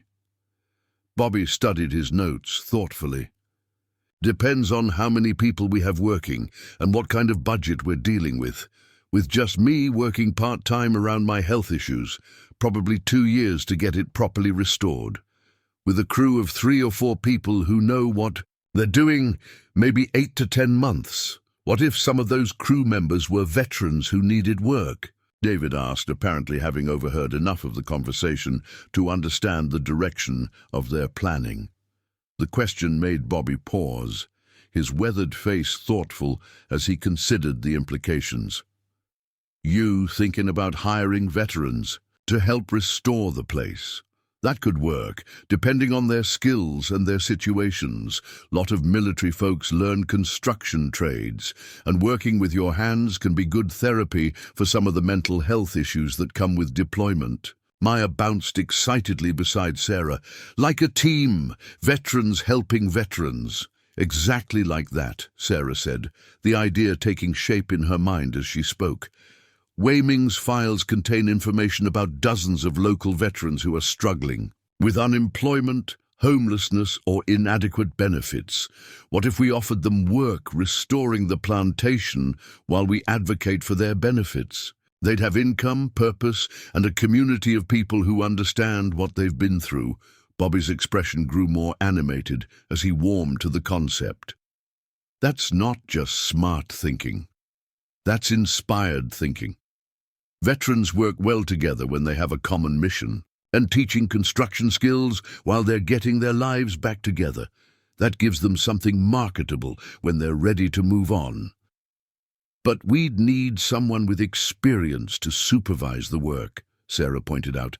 Someone who understands both construction and how to work with veterans who might be dealing with PTSD or other service-related challenges. That would be me, Bobby said simply. I spent 20 years in construction after I got out of the army, and I've dealt with my own demons long enough to recognize them in other people. Plus, Wei Ming used to send veterans to me sometimes when they needed someone to talk to who'd been where they were. The revelation surprised Sarah. She sent people to you. I thought you were living in your truck because you couldn't afford housing. Bobby's face darkened slightly. The truck situation is recent. Started when my landlord decided he wanted my apartment for family. Before that, I had a little place outside town where Wei Ming would send folks who needed a safe place to get back on their feet. I couldn't charge them rent because I was barely making my own payments, but I could offer them a couch and someone who understood why they woke up screaming some nights. The picture that was emerging of Bobby's relationship with Wei Ming was far more complex than Sarah had initially understood. He wasn't just another veteran who'd needed help. He'd been part of Wei Ming's network of support, someone she'd trusted to provide the kind of peer counseling that no professional therapist could replicate. Mr. Hebert, Sarah said slowly, what if we approach this differently? What if instead of hiring you to do maintenance, we asked you to help us build the veteran support program that Wei Ming envisioned? You'd oversee the restoration work, but more importantly, you'd help create a place where veterans could find the kind of support you were providing informally. Bobby set down his coffee cup and looked at Sarah with an intensity that made her realize she'd touched on something profoundly important to him. You're talking about making this official? Creating a real program, instead of just helping people one at a time when they happen to cross paths with Wei Ming. I'm talking about honoring Wei Ming's work by expanding it, Sarah replied. She helped hundreds of veterans over the decades, but she did it alone, in secret, with her own resources. What if we could help thousands of veterans by creating a comprehensive program with proper funding and professional support? David had been listening intently to the conversation, and now he pulled out his phone to show Bobby something he'd been researching. I've been looking into federal programs that provide funding for veteran support services. There are grants available for organizations that provide housing assistance, job training, and benefits advocacy. If we establish this as a legitimate, non-profit organization, we could access resources beyond what Wei Ming had available. Bobby studied David's phone screen, scrolling through the grant information with growing interest. Your boy's smart. There's money out there for this kind of work, but you need the right credentials and the right connections to access it. Wei Ming always worked outside the system because she didn't trust bureaucracy, but maybe it's time to work within the system to change it. The conversation was interrupted by the sound of a vehicle approaching on the plantation's long driveway. A small sedan emerged from the tunnel of live oaks, moving slowly as if the driver was uncertain about the destination. The car pulled to a stop near Bobby's truck, and a middle-aged woman emerged. looking around uncertainly at the mansion and the small group gathered near the foundation. "Excuse me," she called out, approaching with the hesitant manner of someone who wasn't sure she was in the right place. "I'm looking for Wei Ming Chen. I have an appointment with her about my son's benefit appeal." Sarah felt her heart sink as she realized this woman was apparently another veteran family who didn't know about Wei Ming's death. The appointment book they'd found in the underground chamber had contained several entries for the coming weeks, veterans and family members, who were expecting help that Wei Ming would no longer be able to provide. "Ma'am," Sarah said gently, approaching the woman with compassion, "I'm sorry to have to tell you this, but Wei Ming passed away 2 years ago. I'm Sarah Martinez, her great-niece. I inherited the property and found your appointment in her records." The woman's face crumpled with disappointment and desperation, but she was supposed to help us appeal my son's disability rating. He's been waiting for 3 years, and Wei Ming said she had a new strategy that would work. We drove here from Mississippi because she said this meeting could change everything. Bobby stepped forward, his voice gentle but authoritative. "Ma'am, what's your son's name?" Wei Ming kept detailed files on all her cases, and we've been going through them to understand how to continue her work. "Marcus Thompson," the woman replied, hope flickering in her eyes. "He served 2 tours in Iraq and came home with traumatic brain injury and PTSD, but the VA keeps saying his symptoms aren't severe enough to qualify for full disability benefits." Wei Ming said she'd found precedent cases that proved they were wrong. Sarah recognized the name from the files they'd examined in the underground chamber. Marcus Thompson's case had been one of the most thoroughly documented, with Wei Ming having assembled what appeared to be an airtight argument for appealing his disability rating.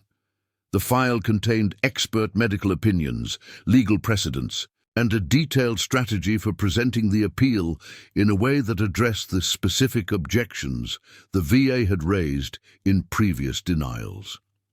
"Mrs. Thompson," Sarah said, "we have your son's complete file, including Wei Ming's appeal strategy. We're in the process of continuing her work, and your son's case is one of our priorities. Would you be willing to meet with us to discuss how we can help?" The relief that flooded Mrs. Thompson's face was so profound that Sarah felt tears sting her own eyes. This woman had driven hundreds of miles based on the promise of help from someone who was no longer alive, and finding out that the work would continue had clearly saved her from despair. "You'll really help us? You'll fight for Marcus the way Wei Ming was going to? We'll do everything Wei Ming planned to do and more," Bobby said firmly. "But we're going to need some time to get organized and make sure we're doing things right. Can you give us a few weeks to review the case thoroughly and contact the lawyers Wei Ming had lined up to help?" Mrs. Thompson nodded eagerly. "Marcus has been waiting 3 years. A few more weeks won't matter if you can really help him get the benefits he deserves." After Mrs. Thompson left, with promises to stay in touch and copies of Wei Ming's preliminary research on her son's case, Sarah found herself looking at the mansion with new understanding. This wasn't just a restoration project or even a veteran support center. It was going to be a place where desperate families came for help that literally meant the difference between survival and despair. "We're really going to do this, aren't we?" David said, his voice carrying a mixture of excitement and apprehension. "We don't have a choice," Sarah replied. "Wei Ming made commitments to these people, and now those commitments belong to us. Mrs. Thompson drove from Mississippi because someone promised to help her son. Bobby has been waiting 3 years for his benefits appeal. There are dozens of other cases in Wei Ming's files, all representing real people who are counting on help that only we can provide now." Bobby was examining the mansion's front porch, testing the stability of the support columns with the practiced eye of someone who understood structural engineering. If we're going to be meeting with veteran families on a regular basis, we need to get the public areas of the house functional first. Nobody should have to conduct serious business sitting on broken porch steps. How long would it take to make the main floor presentable? Maya asked, apparently already envisioning the mansion filled with people who needed help. With the right materials and a couple of helpers, maybe 6 weeks for the essential repairs, Bobby replied. We'd need to fix the roof leaks, repair the front porch, get the electrical system safe and functional, and make sure the plumbing works reliably. The cosmetic stuff like paint and decorating can wait, but the basic infrastructure has to be solid. Sarah thought about her job at the hospital in New Orleans, about the apartment lease that still had 8 months remaining, about the practical realities of relocating her family's entire life to rural Louisiana, based on a promise to continue work she didn't understand for people she'd never met. But she also thought about Mrs. Thompson's desperate hope, about Bobby's quiet dignity despite months of homelessness, about Miguel's unfulfilled dreams of helping veterans, and about Wei Ming's decades of selfless service that had touched hundreds of lives without recognition or reward. Bobby, she said finally, if I give my notice at work and move us here permanently, will you help me learn how to do this right? Will you teach me what Wei Ming knew about advocating for veterans? Bobby studied her face carefully, apparently assessing whether she truly understood the magnitude of what she was proposing. Ma'am, what Wei Ming knew took her 40 years to learn.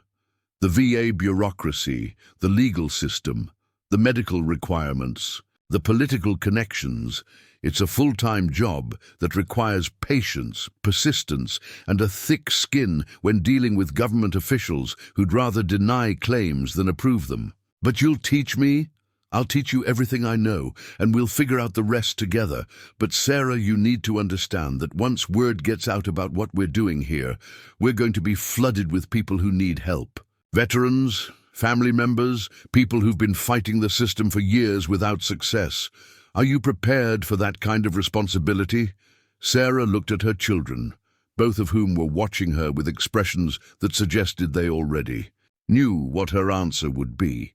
Then she looked at the mansion, imagining it restored and filled with purpose, serving as a beacon of hope for veterans who'd lost faith in the system they'd served.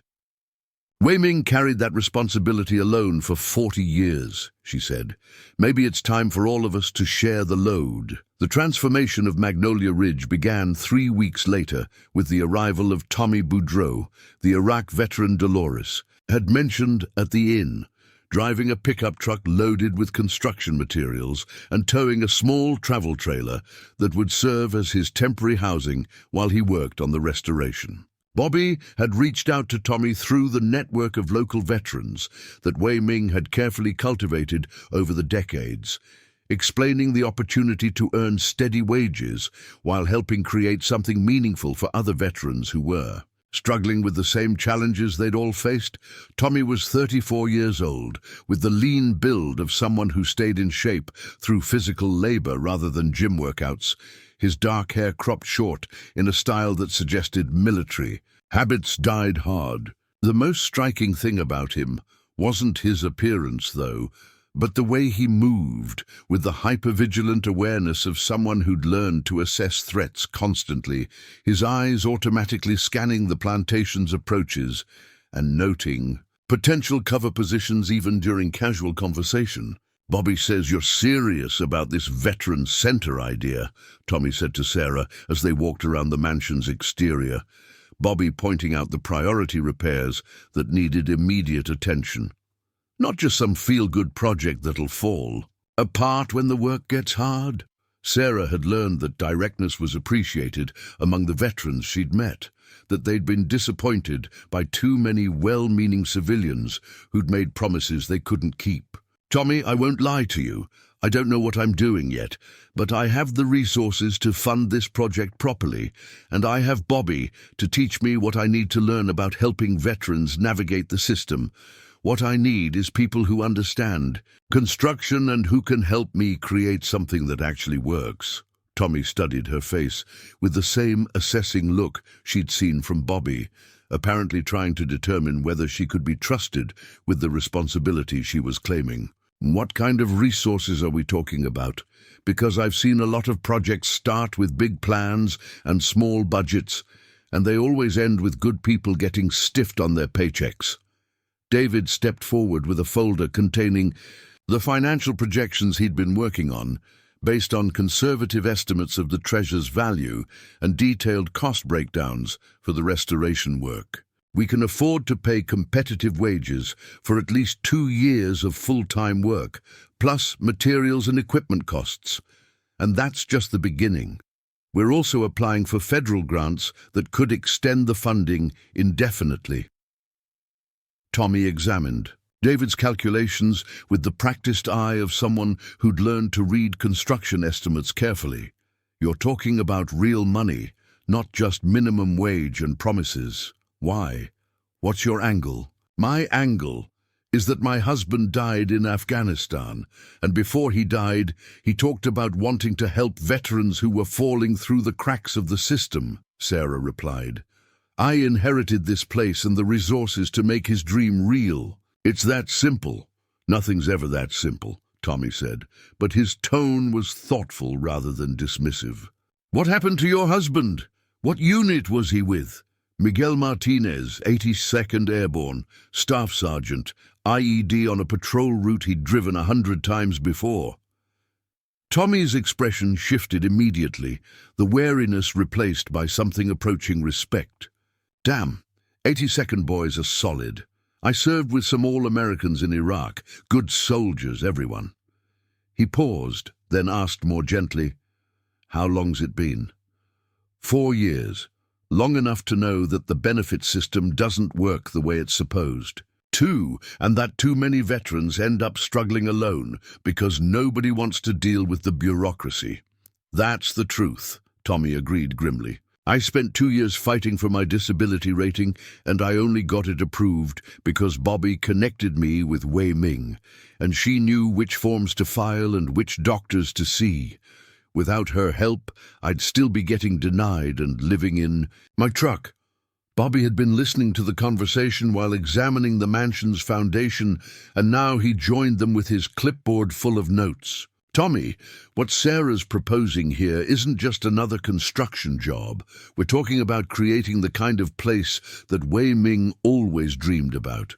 Somewhere veterans could come for comprehensive help instead of getting bounced between different agencies that don't talk to each other. Comprehensive how? Tommy asked, his interest clearly engaged despite his initial skepticism. Sarah pulled out the organizational chart she'd been developing based on Wei Ming's files and her own research into veteran support services. Benefits advocacy, obviously. That's the core of what Wei Ming was doing, but also job training, temporary housing, mental health support, and assistance with basic life skills that some veterans struggle with when they transition to civilian life. All in one place? All coordinated from one place, David clarified. We can't provide every service directly, but we can connect veterans with the right resources and follow up to make sure they're getting the help they need. Wei Ming's files show that half the problem is veterans not knowing what services are available or how to access them. Tommy nodded thoughtfully. Makes sense. I wasted 6 months applying for the wrong kind of benefits because nobody explained the difference between VA disability and Social Security disability. Wei Ming straightened that out in one conversation. Maya, who had been exploring the plantation's grounds while the adults talked, came running back with excitement written across her 8-year-old face. Mom, there's another veteran here. He's walking up the driveway with a backpack. Sarah looked toward the plantation's entrance and saw a figure approaching on foot, walking with the measured pace of someone who'd covered a lot of ground but wasn't in any particular hurry.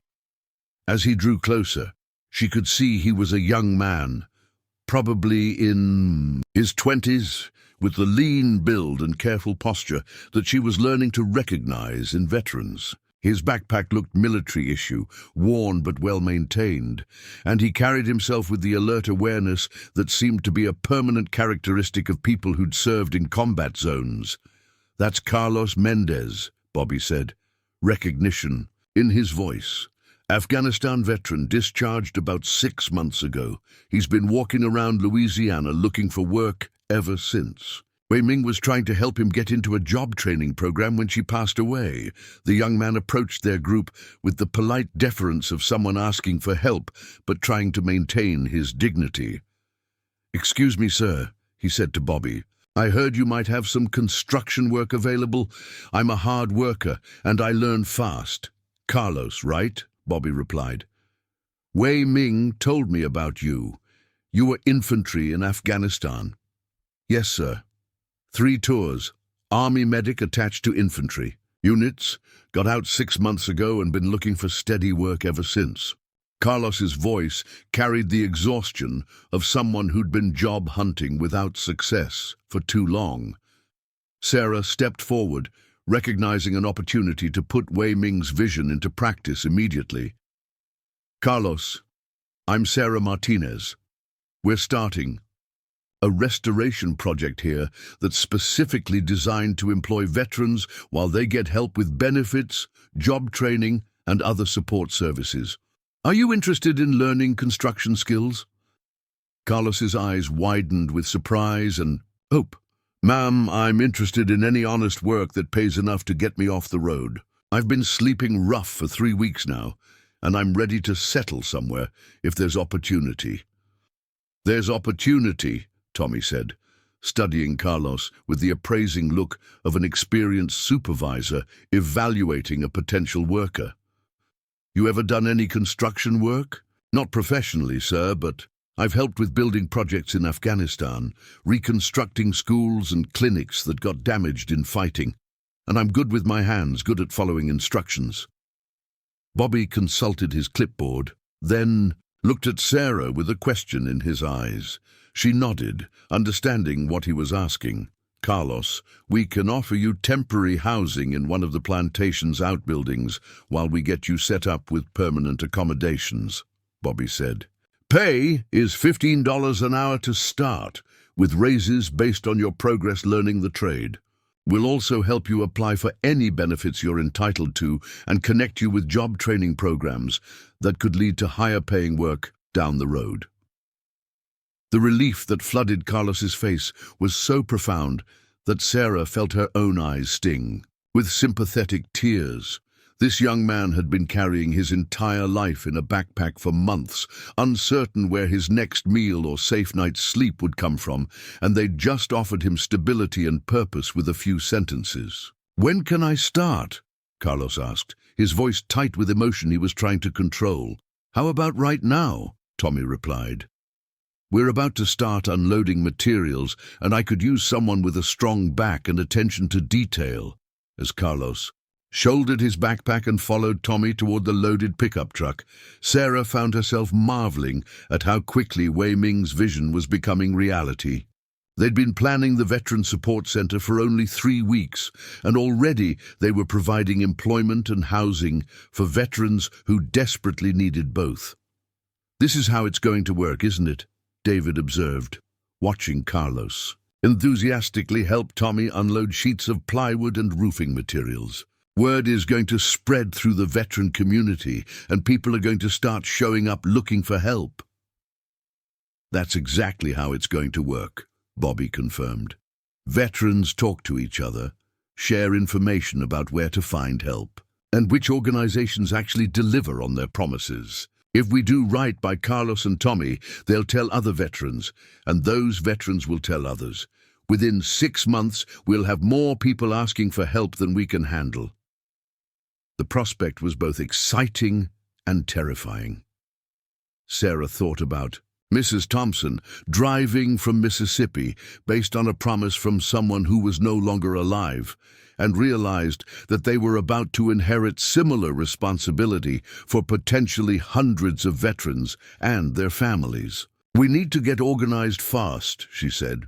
"We need procedures, documentation, professional connections with lawyers and doctors and social workers. We can't just wing it and hope for the best." "Agreed," Bobby said. "But we also can't let the perfect be the enemy of the good. Carlos needed help today, and we were able to provide it today. That's what matters most. Maya had been watching the unloading process with fascination, and now she tugged on Sarah's sleeve. "Mum, where is Carlos going to sleep tonight? Did you tell him about the nice bedroom upstairs?" Sarah realized her daughter was right to be concerned about the practical details. The plantation's outbuildings were in even worse condition than the main house, and Carlos deserved better accommodations than a sleeping bag in a drafty barn. "Carlos," she called out, "we haven't finished preparing the guest quarters yet. Would you be comfortable staying in one of the mansion's bedrooms until we get proper facilities set up?" Carlos paused in his unloading work, clearly surprised by the offer. "Ma'am, I don't want to impose. I'm used to sleeping rough. I can make do with whatever space you have available." "The bedroom has a private bathroom, and it's clean and comfortable," Sarah insisted. "You're not imposing. You're going to be working hard to help restore this place, and you deserve a good night's sleep." Tommy grinned at Carlos's obvious amazement. "Better get used to it, brother. These people actually give a damn about treating veterans like human beings instead of case numbers." As the afternoon progressed, Sarah found herself observing the dynamic that was developing among the three veterans. Despite coming from different backgrounds and having served in different conflicts, they fell into an easy camaraderie that spoke to shared experiences and mutual understanding. They worked efficiently together, communicating with the kind of shorthand that developed among people who'd learned to function as a team under pressure. Bobby naturally assumed the role of supervisor, his construction experience and age giving him authority that the younger men respected without question. Tommy served as a bridge between Bobby and Carlos, translating construction terminology and techniques for someone who was eager to learn but completely inexperienced with the trade. And Carlos approached every task with the methodical thoroughness of someone determined to prove himself worthy of the opportunity he'd been given. "We're going to need more workers," Tommy observed during a break in the unloading, surveying the scope of the restoration work that lay ahead. "Even with 3 of us working full-time, this project is going to take years to complete properly."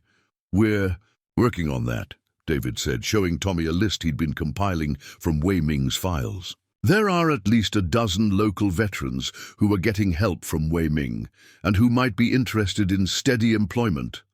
Plus, word is spreading through social media and veteran networks that we're hiring." "What about housing for additional workers?" Carlos asked. "I mean, I'm grateful for the bedroom in the main house, but if you're planning to employ a dozen people, you're going to need more space." Sarah had been thinking about the same issue, and she'd reached a conclusion that felt both practical and symbolic. "We're going to restore the slave quarters." The statement hung in the air for a moment, its implications clear to everyone present. The plantation's history included the brutal reality of enslaved labor, and the quarters where enslaved people had been forced to live still stood on the property, though they'd been abandoned for decades. "Turn them into proper housing for veterans," Sarah continued. "Modern plumbing, electricity, insulation, everything needed to make them comfortable and dignified. It seems appropriate to transform buildings that once housed people who had no choice into homes for people who chose to serve their country." Bobby nodded approvingly. "That's good thinking. Those buildings have solid bones. They were built to last, even if the people who lived in them weren't treated with respect. We can honor their memory by creating something positive from what was once a symbol of oppression. Plus, it gives us a clear project timeline," Tommy added, his contractor's mind already working through the logistics. "We restore the main house first to create functional office and meeting space. Then we renovate the quarters to provide permanent housing for veterans who want to stay and work here long-term."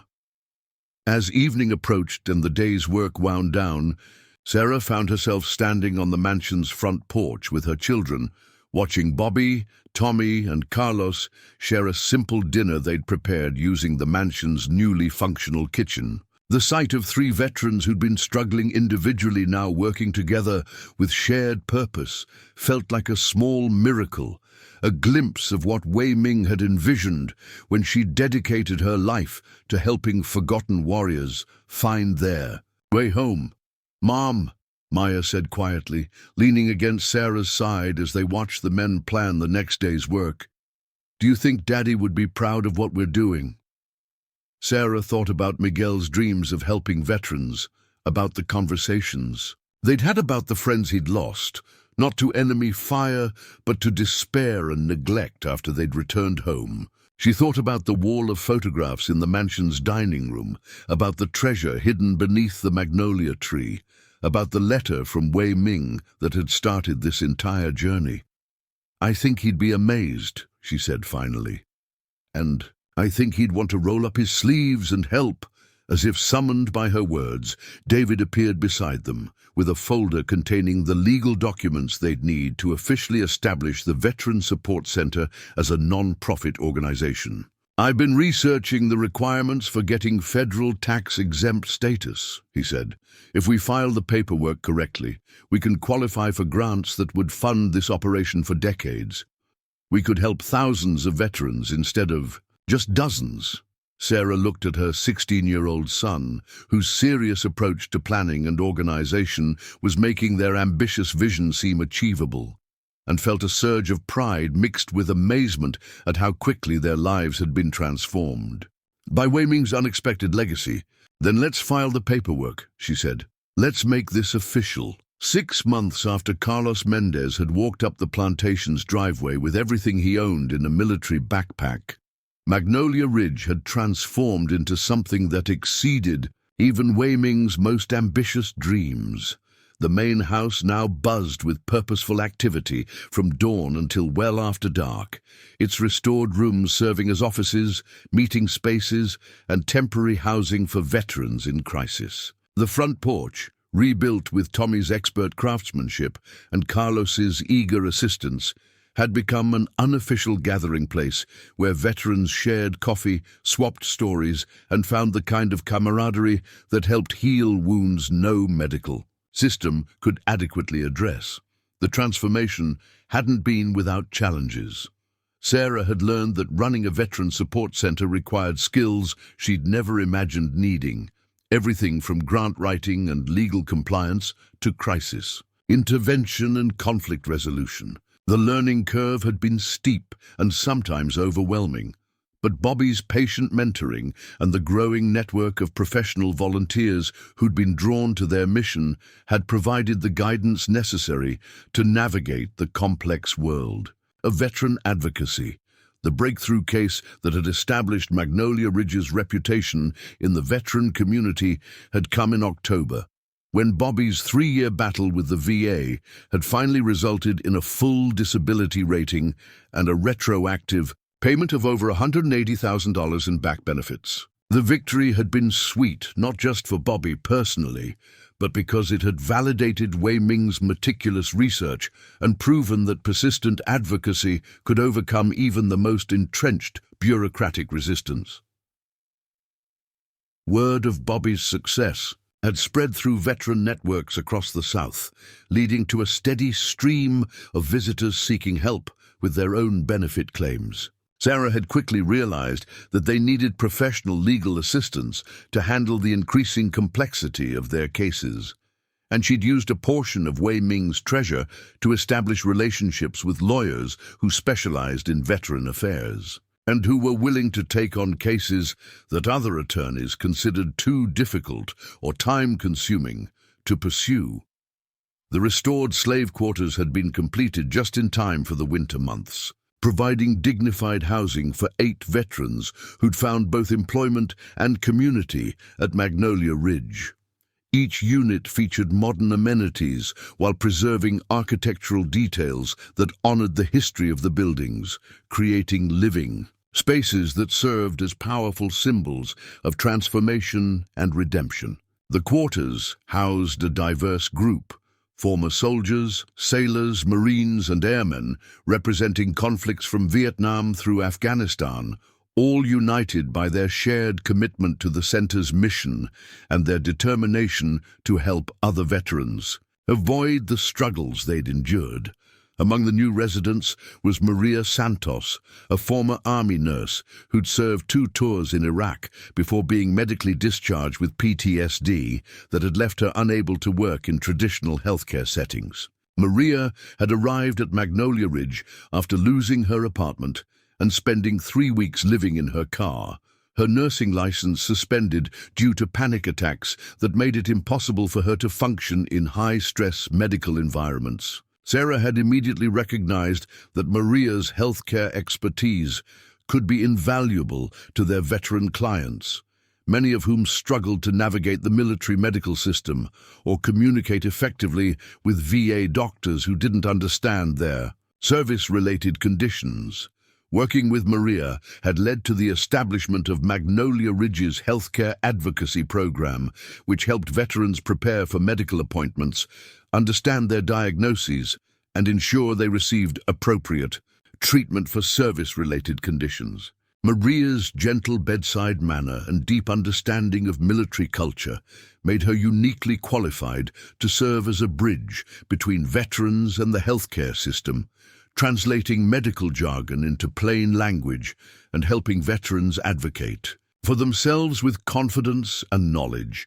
Another significant addition to their community was James "Hawk" Hawkins, a former Air Force mechanic whose expertise with engines and machinery had proven invaluable in maintaining the plantation's extensive grounds and equipment. Hawk had arrived at Magnolia Ridge after a decade of unemployment and homelessness that had begun when his security clearance was revoked due to a PTSD-related incident that had resulted in criminal charges later dropped when the court recognized the service-connected nature of his condition. His mechanical skills had been rusty from years of disuse, but his enthusiasm for meaningful work had quickly restored his confidence and competence.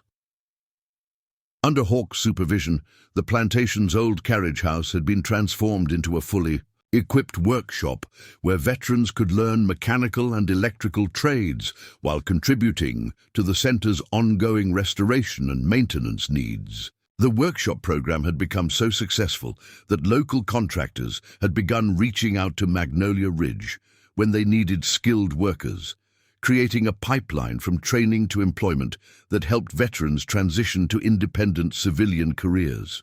The most challenging addition to their community had been Stephen Park, a former Marine sergeant whose multiple deployments to Afghanistan had left him with severe PTSD and a dependence on alcohol that he used to manage symptoms the VA had been unable to treat effectively.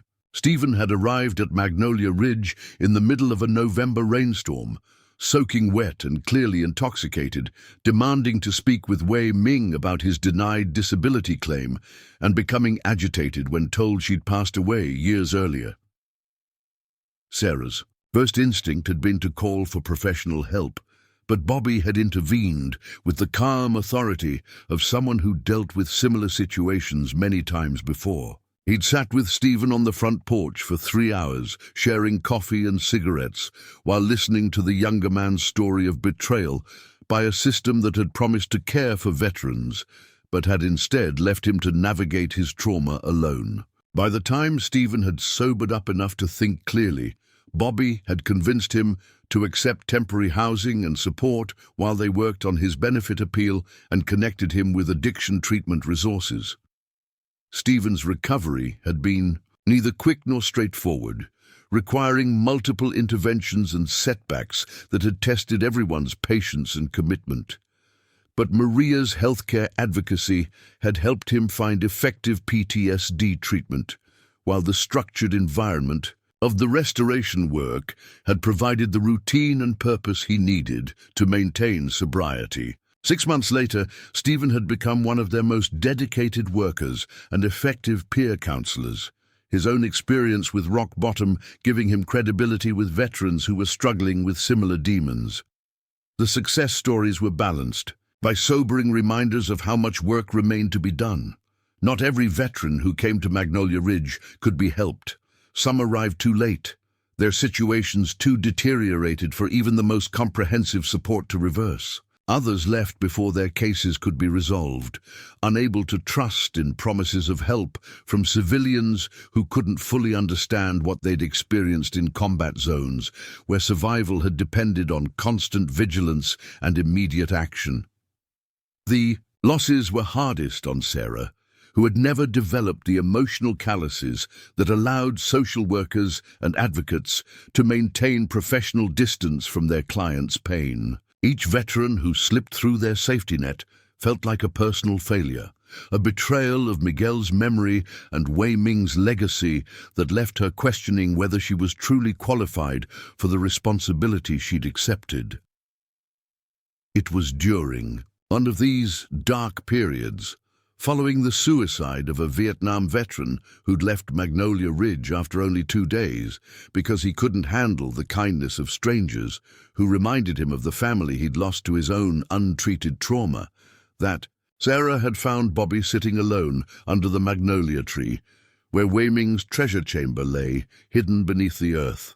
"We can't save them all," Bobby had said quietly, his weathered hands holding a letter the deceased veteran had written to thank them for their efforts, even as he explained why he couldn't continue fighting a war that had ended decades ago but had never stopped raging in his mind.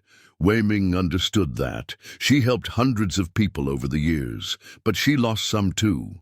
The ones we lose don't diminish the value of the ones we save. The conversation had helped Sarah understand that their work required a different kind of courage than she'd initially realized.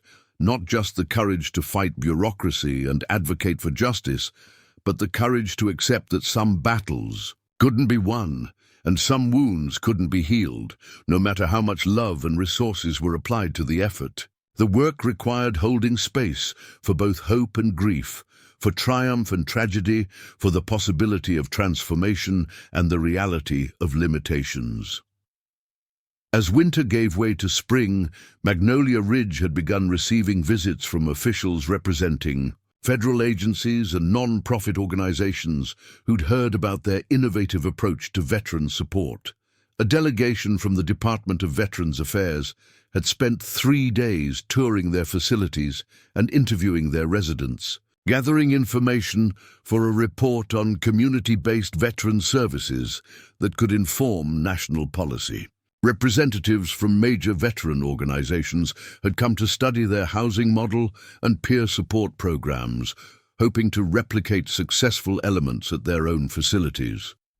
The attention had been flattering but also concerning, as Sarah worried that too much visibility might attract the wrong kind of interest in their funding sources or their unconventional approaches to bureaucratic challenges. The treasure beneath the magnolia tree remained their secret, known only to Sarah's family and Bobby, but the scale of their operations was beginning to raise questions about how a small Louisiana nonprofit could afford such comprehensive services. David had addressed these concerns by developing detailed financial reports that showed a carefully diversified funding portfolio combining federal grants, private donations, and investment income from what the paperwork described as historical family assets. The documentation satisfied official inquiries while protecting the truth about Wei Ming's Confederate gold and the moral complexity of using wealth built on slavery to serve veterans who'd fought to defend the Constitution that now guaranteed equality for all Americans.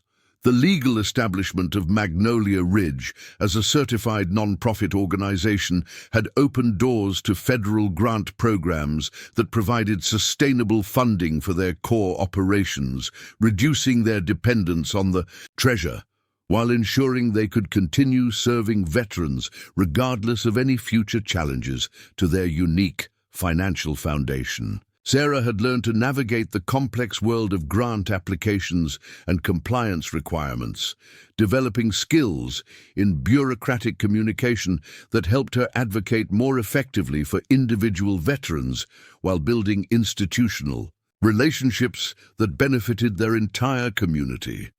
The most significant development had been the arrival of Dr. Patricia Williams, a retired Army psychiatrist who'd specialized in treating combat-related PTSD and who'd volunteered to establish a mental health program at Magnolia Ridge after learning about their work through professional networks. Dr. Williams brought not only clinical expertise, but also the kind of institutional credibility that helped legitimize their approaches in the eyes of skeptical officials who might otherwise dismiss community-based programs as well-meaning but amateur efforts. Working with Dr. Williams had led to the development of group therapy programs specifically designed for veterans who were uncomfortable with traditional mental health services, combining evidence-based treatment approaches with the kind of peer support that could only come from people who'd shared similar experiences. The sessions took place in the mansion's restored library, surrounded by the books and portraits that connected past and present, while providing a setting that felt more like a living room conversation than a clinical appointment. As spring blossomed, across the Louisiana bayou, Sarah often found herself standing on the mansion's front porch in the early morning hours, watching the sunrise paint the sky in shades of gold and pink while listening to the sounds of a community coming to life.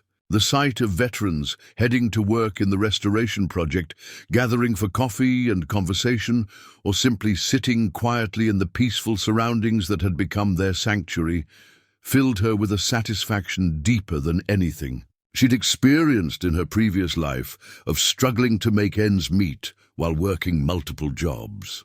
The transformation of Magnolia Ridge had paralleled her own transformation from an overwhelmed single mother into a confident advocate who could hold her own in meetings with government officials, lawyers, and medical professionals. She'd discovered reserves of strength and intelligence she hadn't known she possessed, developing expertise in areas she'd never imagined studying and building relationships with people whose dedication to serving veterans had inspired her own commitment to the mission Wei Ming had entrusted to her care.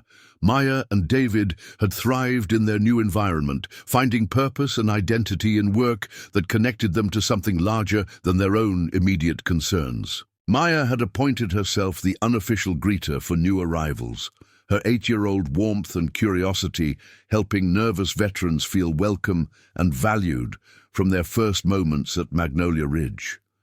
David had become indispensable as the center's technology coordinator, managing databases of veteran information, grant applications, and the complex scheduling required to coordinate services for dozens of active cases.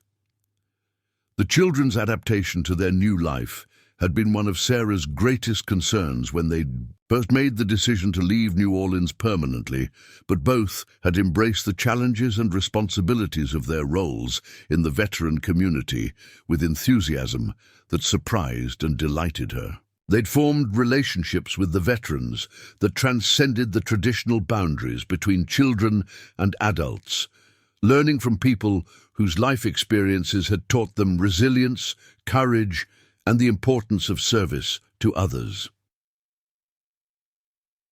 As the first anniversary of their arrival at Magnolia Ridge approached, Sarah found herself reflecting on the journey that had brought them from the edge of financial disaster to the center of a thriving community dedicated to healing and hope. The work was far from finished.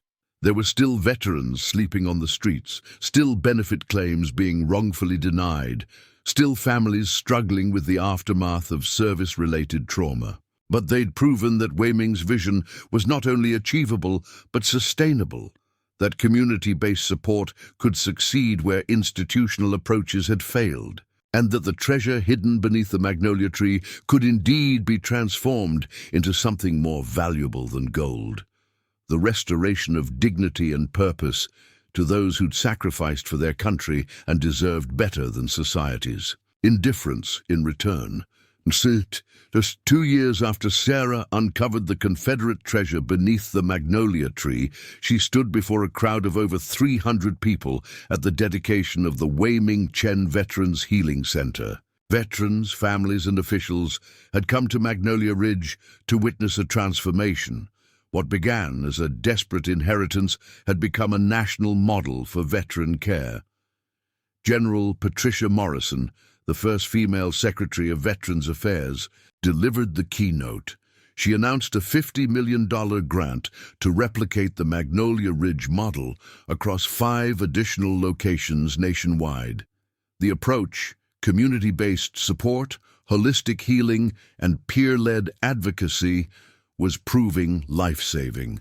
Sarah looked out at the team that made it happen. Bobby, now Director of Veteran Services, Tommy, Head of Vocational Training, Carlos, Outreach Coordinator, Maria Santos, whose healthcare advocacy helped over 400 veterans, Stephen Park, 18 months sober and now a peer counselor. Their work was personal, powerful, and changing lives.